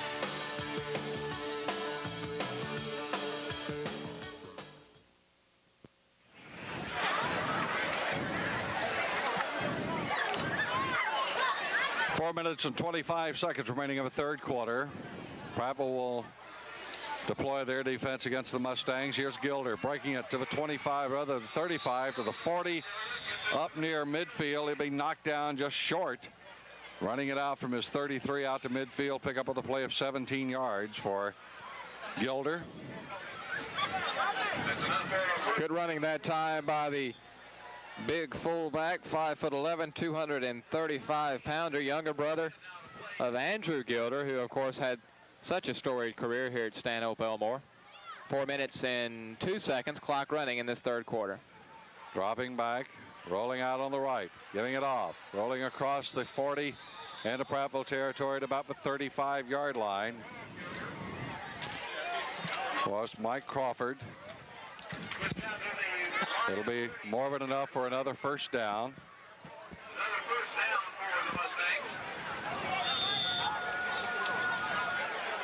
First down and 10 yards to go.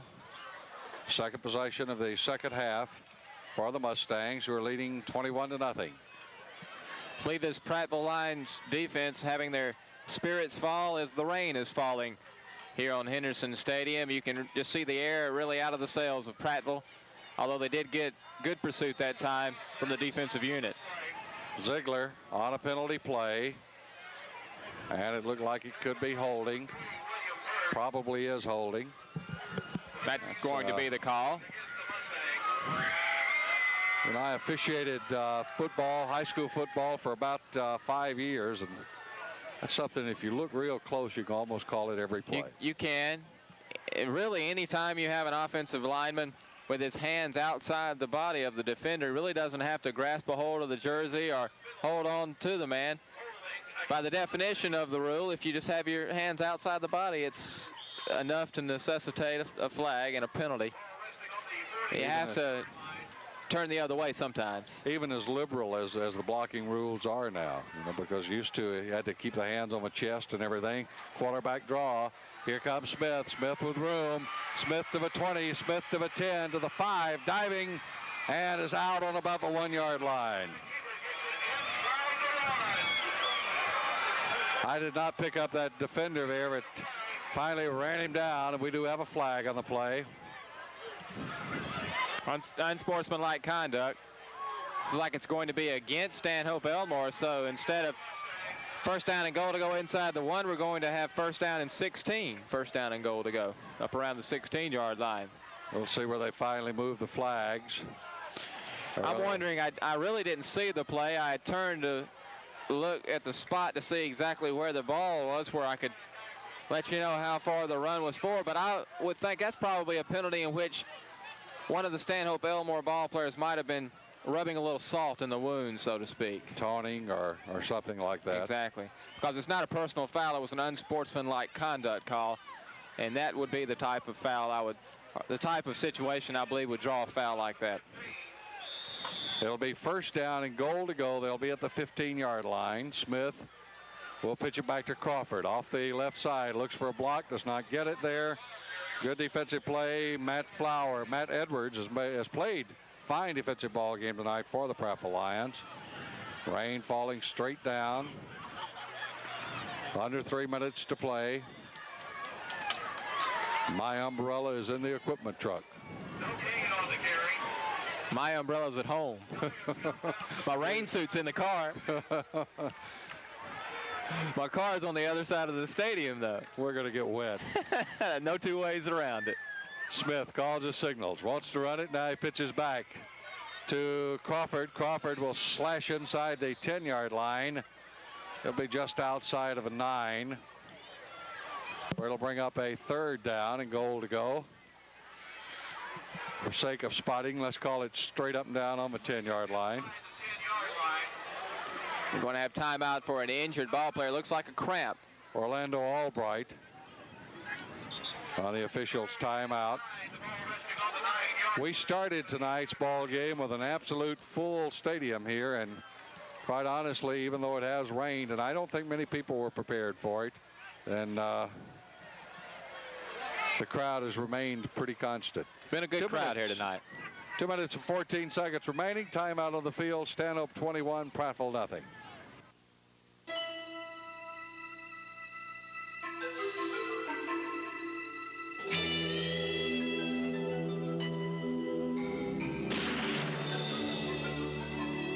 Busted! Are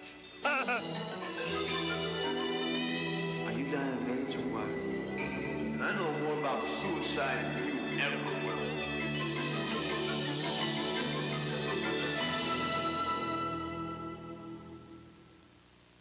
Levi's Jeanswear, the back-to-class favorite at Gapers. Slim silhouettes. Get a clue. Body hugging. Levi's jeans at Gapers for juniors and young men. Cool, dutiful, radical. Levi's jeans.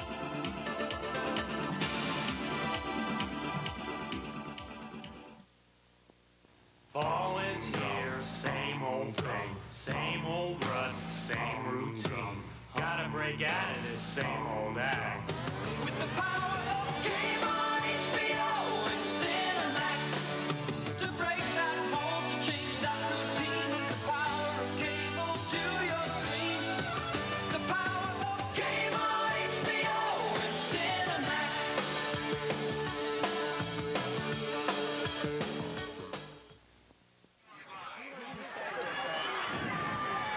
Clock rolling again, just over 2 to play of a third quarter. Smith rolling out. Wants to throw it into the end zone. Now he'll tuck it and run it. He'll be hit at the 5, and he'll spin out of bounds somewhere just along the 6-yard line, I guess, where it'll bring up a 4th down. Rain falling down. Ball is just inside the 5-yard line. 21-0 is your score. Looking to Coach Fossey to see if he might call for the field goal, but I don't believe so. I don't think so. I think we'll see them go for it. They're going to call a timeout. And if things stay true to form, I might expect, trying to guess with Coach Fossey, we might see Terry Smith, the quarterback, some type of rollout run-pass option in this situation. He's obviously got a lot of talent and has shown some good versatility as a runner and a passer. We might see him roll out and allow him to be the field general and interpret the situation and either try to carry it into the end zone running the ball or spot an open receiver. Possibly number 83, Casey Reeder, who has shown that he can certainly catch the ball. Big target, too, at 6'5". Terry Smith is a junior. He's 5'11", goes about 170, 180. And you figure he's going to grow probably in the next year another couple of inches, put on another 20, and I'd be looking at a prospect right there. Perhaps not as a quarterback, but plays defensive back as well. Defensive back. He's a punt returner. He's extraordinaire. Very quickly summing up the scoring for you so far tonight. 10 minutes and 45 seconds left to go in the first half. After an 80-yard drive, Mike Crawford carried it in from 5 yards out. Extra point was missed. It was 6-0. The 6:27 point in the half. It was Terry Smith on a 1-yard keeper. Pass to Casey Reeder from Smith for the 2-point conversion, made it 14-0. Then right at the close of the half, just over a minute remaining, we had a 26-yard pass from Smith to Story. 4th down. Smith on the rollout, looks to the end zone, has a man, complete, touchdown. Pass was complete to Ziegler. This time they take him in the slot and they circle him into the end zone. He's wide open. I think they used exactly what you were talking about. Casey Reeder went in there and cleared that zone, and Ziegler circling around was open. Pass was thrown perfectly. The only man that could catch it was Dwayne Ziegler. Well, I'm going to tip my hat to Terry Smith because I do believe Reeder was his primary receiver, the number 1 man. And a lot of quarterbacks, especially juniors or sophomores, would not look off that primary man, but that's exactly what Smith did and spotted the secondary man wide open for the touchdown. Carr's kick is good. 28-0 now. Let's swing down and pick up these comments from Phil Harris. Well, the game's no longer in doubt, and the rain is coming down, so there are a lot of fans that are leaving the ball game. But there are some fans that are staying on and watching until the contest is over with. And it's not that bad here when you can have pizza delivered to you. That's right. They have pizza delivered here to Stanhope Elmore Stadium 4 times during the game. A little hot pizza will go a long way in making this rain go away. Minute 50 seconds remaining of a third quarter of play. Going back deep will be Al Jackson, flanked by Tony Wallace and Jimmy Davis. Casey Reeder will kick it off for the Stanhope Elmore Mustangs. 28-0 is your score. Reeder approaches. Reeder kicks. High kick coming down to Jackson right at the 1-yard line. Up to the 5, to the 10, to the 15, to the 20. Looks for a slot along the sideline. It's not there. Minute and 43 seconds remaining. And the Lions will go back on offense, trailing by a score of 28-0. Peak will deploy Spencer and Jackson in the backfield, a couple of sophomores. And Larry, this is where it really takes a lot of courage to go back out there on the field. You're trailing 28-0. It's wet. A 1-4 season at this point. You're wet. You're not feeling well. You're probably hurting. You're bruised up, banged up. Might have a headache by this point in the ball game, but you go out there and you give it all you got, and that's part of the spirit of playing high school football. Peaks will throw. It is complete to the tight end, Jeff Fedori. 5'10", 177-pound senior. The first time around we saw the Lions, he was injured, but he is the starter. It looks like he was shaken up just a bit that time with a knee or an ankle hobbling around. Jeff Fedori, 5'10", 177-pound senior. Good catch that time, but an outstanding pass from Chad Peak hit him perfectly in stride. The ball was thrown before Fedori even made his cut, so that has to be a pattern that they've practiced quite a bit on the practice field. Second down, they'll go for the first down. Peak will fake it inside and keep it diving forward on the left side. That should be enough for the first down, and will that be the second first down of the second half for Prattville? Their third first down of the night. It's opposed to 14 first downs for Stanhope Elmore. That again telling the story of the dominance of the Mustangs so far tonight. Under 45 seconds remaining in the third quarter. 28-0 is your score. Put wide outs on either side. Man in the slot on the far side. Peak goes back. Under pressure, wants to throw. Rolls to his left. Looks downfield as a man breaking back to the center. Hit, ripped down by Foshi on a good open field tackle at about the 37, 38-yard line. Let's know it likes to be up about the 42-yard line.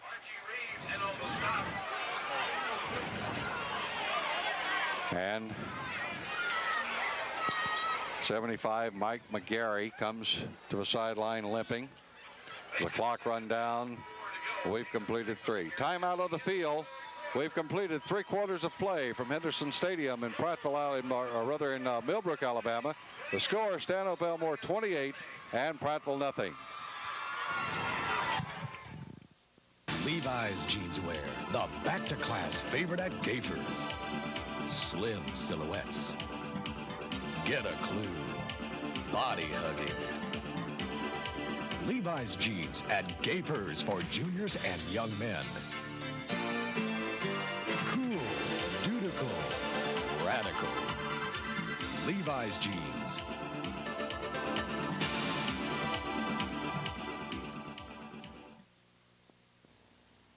Fall is here, same old thing, same old rut, same routine. Gotta break out of this same old act.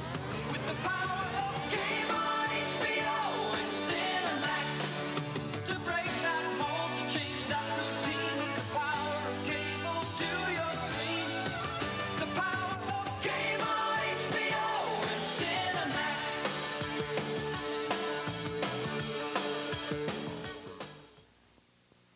McDonald's invites you to be part of the U.S. Olympic team. The secret to synchronized swimming?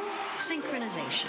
When you play McDonald's, when the U.S. wins, you win Olympic game. Start collecting your game pieces today, because when the U.S. wins a medal in the event on your game piece, you win too. Win a Big Mac, regular fries, or medium Coca-Cola. Look at that. Or you can win instantly. They've done it! And you can too, because when the U.S. wins, you win. The good time, great taste of McDonald's.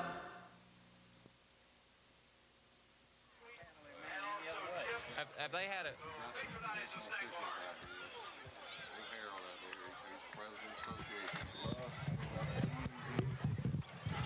Let the kids play. We start the fourth quarter of play. Prattville trailing 28-0. The pitch back. Around the left side comes Tony Wallace. And Wallace will be knocked out of bounds at about the 48-yard line, but that'll be enough for the first down, I believe. Rivalry that's being renewed after about a 4-year layoff. Game that started with pretty good weather in a stadium that was filled. As the scores mounted and the rains have increased, some have elected to seek drier elements. Well, the ball game that started with high hopes on the side of the Prattville Lions as well. They felt like Mike could get on the winning track against this 5A opponent, Stanhope Elmore, but as the rain has fallen, the chances of the Prattville Lions have fallen as well. Pete goes back, has some pressure, rolls out to his right side, still under pressure, coming up, throwing. It is, looks like it's incomplete pass. May have bounced off the ground. Throwing it out for Brian Wilson. Peak was very close to crossing the line of scrimmage that time as well, but I do not see a flag on the play. Kim Stafford was the intended receiver that time. Going to bring up 2nd down and 10 following the incomplete pass, stopping the clock with 11 minutes and 45 seconds remaining. Stanhope Elmore leading tonight's ball game convincingly by 4 touchdowns, 28-0. 2nd down, 10 yards to go for the 1st down.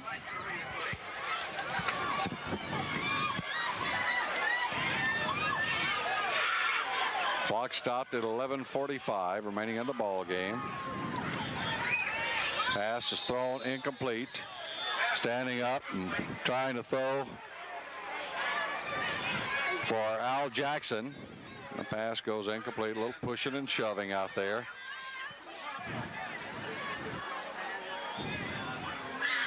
I think this Rick, really is what we kind of anticipated from Prattville back in the early part of the ball game. Them going to the air. Now it's almost a situation where they have to go upstairs to have an opportunity to win. I was just going to say, if Coach Wisden has a trick play, now might be the time to use it. No sense leaving it in your playbook. Peak rolls out on a penalty play. Pass is thrown, tipped in the air, another penalty flag. I think probably what you're going to find holding on Prattville here, pass interference on Stanhope Elmore, and we'll replay the down. I think that's exactly the case, and if that is indeed what the referee signaled, then we'll replay 3rd down and 10.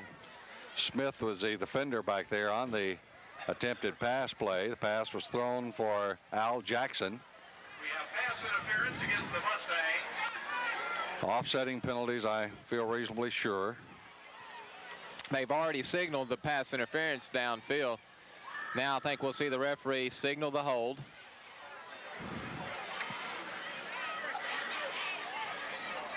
Although Stanhope Elmore is already marching backwards. I don't think we're going to have that holding. I think we have pass interference and perhaps a defensive holding penalty might be called. Could be. They'll march it off, 5, 10. It's going to be a major distance penalty. That eliminates the holding. 15-yard penalty. Let's look for the signal. Pass interference. So that's the penalty. The flag that was up here was probably a lesser penalty. That could have been defensive holding, which would have been a 10-yard penalty. This one is 15. It'll be 1st down. Prattville at the 37-yard line in Stanhope Elmore territory. Deepest penetration of the night for the Lions. You have to root for them. You hope they can get the ball into the end zone here. I know the Stanhope Elmore fans want the shutout. They want to keep the goose egg up on the scoreboard, but you have to root for Chad Peak and the offensive ball club for the Prattville Lions. 11 minutes and 33 seconds remaining in the ball game. 1st down, that's a signal. Now you'll wind the clock. Peak will go down under. He'll give it off. Fake it inside, pitch it back to Jackson. Jackson on the right side is hit, knocked out over there. Knocked out of bounds. Leading the tacklers was Dwayne Ziegler. And I can't figure out what they're calling him on his nickname there. I know his name is Dwayne. Sounded like Gimo. Anyway, Ziegler up to make the tackle. One of my favorite, you know, we've had some names this year, different teams that we're going to submit this list to John Madden at the end of the year. I think so. I like one of the linebackers, one of the outside linebackers that's gotten some playing time. His name is Jason Hoover. And I guess his job is to vacuum up ball cleaners. Right. Okay.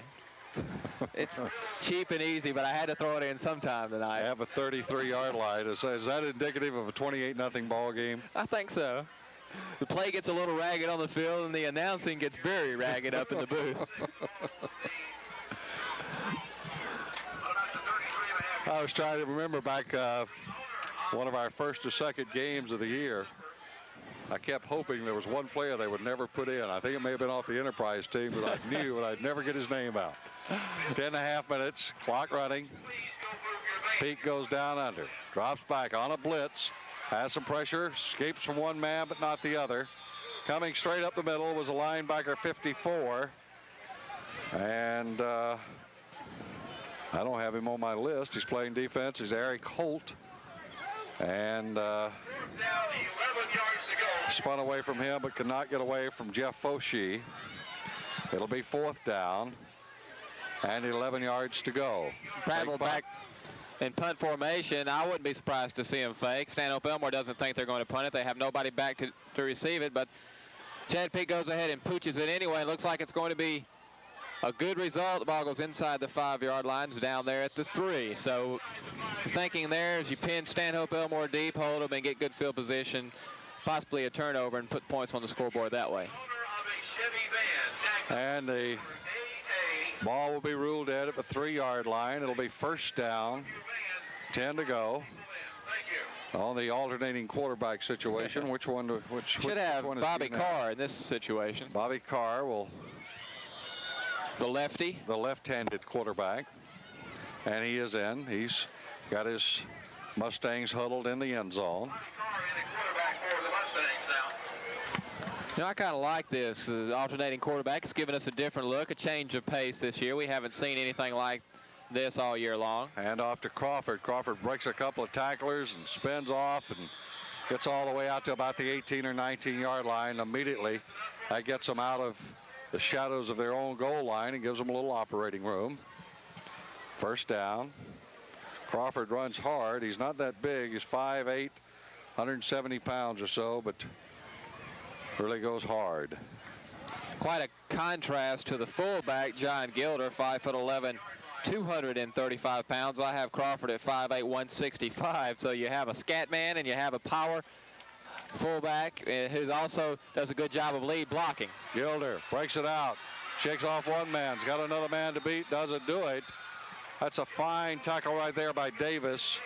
Jimmy Davis, 5'8", 155 pounds, sophomore, up to make the tackle for Prattville, but not before Gilder rambles up to midfield. Giving up some 80 pounds on the bigger Gilder, but did a good job that time of saving the touchdown. And I mentioned Gilder does a good job of blocking. He also does a good job of running when he can bust through the line. 9 minutes. Clock running, the ball at midfield. Slot man in the wide out on this side. They'll give it to the second man. Running hard, breaking free is Goulden, and Goulden will go for 10.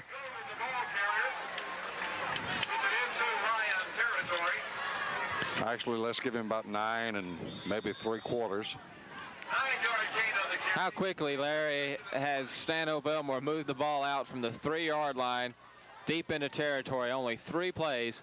Just a show of the dominance, or a sign of the dominance that the Mustangs have had tonight over the lines. And they send in some fresh jerseys. We'll pick them up as best we can. See, number 14 is in there. That's Brian Hicks. He's flanked to the near side here. Hand off to the second man, and he breaks the tackle, but he'll still lose a couple of yards. Running hard was Goulden. Was hit about 3 or 4 yards behind the line of scrimmage, spun off and drove back up to near the original line of scrimmage. It'll be 3rd down. About a long yard and a step to go. Good pursuit that time by the Prattville defense, but even when they hit him in the backfield, they were unable to wrap up. He bounced off and got closer back to the line of scrimmage. Basically no gain on the play, 3rd down and 1. Scott Story, and they give it to the first man this time. That's Daniel Brantley, and Brantley, I don't believe made it. I don't believe he actually gained anything. Just no gain on the play. 4th down and 1. I would expect Stanhope will go ahead and go for it. Well, that's 2 plays in a row that the Prattville defense has simply whipped the Stanhope Elmore offensive line, but that's been very unusual tonight.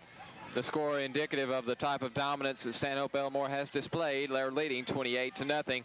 6 minutes and 57 seconds remaining. Pitch it back, right up to the line of scrimmage, hit hard. It'll be the spot, and I believe he's going to be short.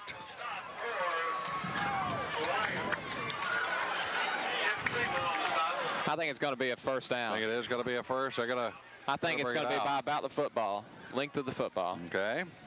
Our first confrontation this year. You say he's short, I say he got it. I can't see the yard lines out here. I tell you, that's one of them. Oh, you're already making excuses, so I think you're kind of doubting your position here. There's a strong possibility that you are right on this one. Stretch it out. That's by the length of the football, a first down. You buy the Cokes next week. Buy the Cokes, that's right. 6 minutes, 50 seconds remaining. Timeout on the field with the score, Stanhope 28 and Prattville nothing. Leading the way into the future, continuous hits BAM 99. 99 continuous hits in a row, every day. Less talk, more continuous hits, hour after hour. Guaranteed 99 continuous hits in a row. Continuous hits BAM 99.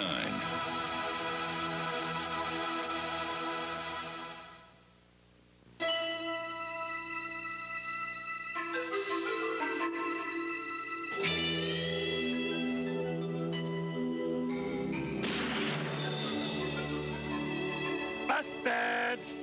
Are you dying of age or what? I know more about suicide than you ever will.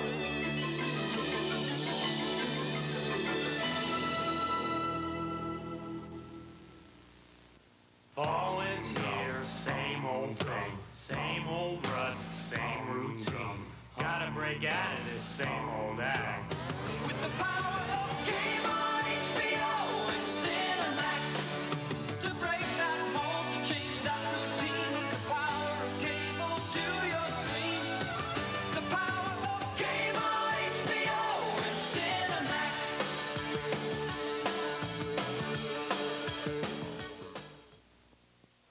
Crowd was really in the ball game on this side of the stadium to start tonight's ball game, and I think they're going to be very, very disappointed, but it's still good to see this rivalry renewed, and I'm sure they'll be waiting their turn. Carr on the keeper to the left side, dives into around the 35-yard line. It'll be 3rd down and 7 to go for the first down. The good news for the Prattville faithful right now is that the rain has stopped. Yeah, it is dry. And maybe the rain will stop long enough for us to wrap up this ball game and get to our cars somewhat dry ourselves. As we mentioned earlier, your umbrella is in the car and my rain suit's in the car. My umbrella's not even in the car, it's in the equipment truck. Uh-oh. 3rd down. Carr gives it off to the first man through, and a fine hole opened up there, and good hard running by Daniel Brantley. He's got to pick up the first down near the 20-yard line. Smooth handoff that time by Carr, who gave it off inside, carried out his fakes, and seemed to freeze the linebackers for just a moment, and popping through quickly. Running for the first down was Daniel Brantley. Clock at 5 minutes and 5 seconds in the game. Prattville trying to hustle a substitute in. Let's see, 1, 2, 3, 6, 9, 10. I think he only had 11. Give it off to Mark Golden. Good for 3 or 4 yards. Here comes number 90 back into the ball game. That's Clarence Cheeks, 6'1", 280-something pounds. You know, Bobby Carr is wanting to get in on this scoring tonight. We've had 4 touchdowns from Stanhope Elmore, but so far, number 12, Terry Smith, has been in on all of the series in which Stanhope has scored. So I'm sure Bobby Carr wanting to get a little bit of that action himself. Gives it off inside, straight ahead. Goes Brantley. Brantley will pick up a couple of yards. That'll be all. It'll be 3rd down and 4. 3rd down, 4 yards to go. Clock at 4 minutes. That's certainly not to say, I'm not implying in the least that Bobby Carr has not performed well tonight. He has performed very admirably, and he's moved the ball, but in the situations where he's been in there, the Prattville defense has just stiffened just a bit. I was thinking he was in on the first touchdown of the night, but I'm not going to argue with you at all. Handoff, diving ahead for the first down. Could have been. That was the touchdown. An 80-yard drive that resulted in was capped off by a 5-yard run by Mike Crawford, and you might be right. Penalty on the play. Seems like I recall him throwing a pass that Story caught and came down just out of the end zone, and then they ran it in to score. Missed the extra point. I stand corrected. You are right. I did not write it down, but I remember now, and I certainly agree with you. 5 yards, make it 3rd down, about 9. They go from a 1st and goal inside the 10 to 3rd and 9. Bobby Carr. 3rd and 9. We'll send John Grimes into the slot. Put his wide out over here. Gives it inside and straight ahead they go. Brantley will pick up 2 or 3 yards, and it'll make it 4th down. I believe they're going to let them try. Well, I saw the holder come in, but he's also a tight end, so I don't guess they're going to go for the field goal. No, I believe they're going to go for it on 4th down and 4, 4th down and 5. Clock running under 3 minutes. I think we'll just see a simple handoff. No, we see Carr dropping back to pass. That surprises me a bit. Has 2 men down in the end zone. It's intercepted. Fine defensive play back there. 47, Marcel Roberts makes the interception. Let's swing down for comments from Phil Harris. With the score 28-0 and Stanhope Elmore marching for yet another score, this game is pretty much over with. And that'll make the record for the Prattville Lions 1 win and 5 losses. But they still have a chance to make the playoffs, because you can have a losing record and still win your area and go for the playoffs. But in this case, the Prattville Lions have to beat Lanier or Lee. And just a few moments ago, one of the cheerleaders for Prattville said, if we're having this much trouble with Stanhope Elmore, Lee will kill us. Well, the Prattville Lions taking over. The interception in the end zone by Roberts will bring the ball out to the 20-yard line, where it'll be 1st down, 10 to go, and I believe Coach Wasden is going to ask for a timeout. We can briefly look back at a ball game that has been pretty much dominated by Stanhope Elmore. With this timeout, it'll give us a chance to tell you Stanhope Elmore leading Prattville 28-0. Back after this message. McDonald's invites you to be part of the U.S. Olympic team. The secret to synchronized swimming? Synchronization. When you play McDonald's, when the U.S. wins, you win Olympic game. Start collecting your game pieces today, because when the U.S. wins a medal in the event on your game piece, you win too. Win a Big Mac, regular fries, or medium Coca-Cola. Look at that. Or you can win instantly. They've done it! And you can too, because when the U.S. wins, you win. The good time, great taste of McDonald's. Levi's jeans wear, the back-to-class favorite at Gapers. Slim silhouettes. Get a clue. Body hugging. Levi's jeans at Gapers for juniors and young men. Cool, dutiful, radical. Levi's jeans.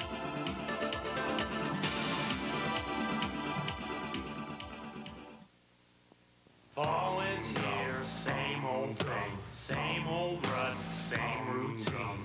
Gotta break out of this same old act. With the power of Game on HBO and Cinemax, to break that mold, to change that routine. With the power of cable to your screen. The power of Game on HBO and Cinemax.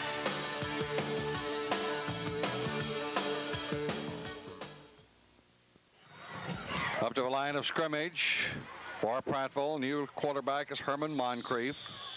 Riding it off the right side. A lot of clean jerseys in there. John Reed, we see a sophomore. 58. 65 is in there also. Chris Blackwell, one of the men that's in right now. Shea Allen, Craig Morgan. all getting a chance to play here. 81, Jackson Bryant. Moncrief will give it back to the second man through, and running hard is Al Jackson, the sophomore. He's played a lot tonight, but I think you have to say that he's a player of the future. He's only a sophomore.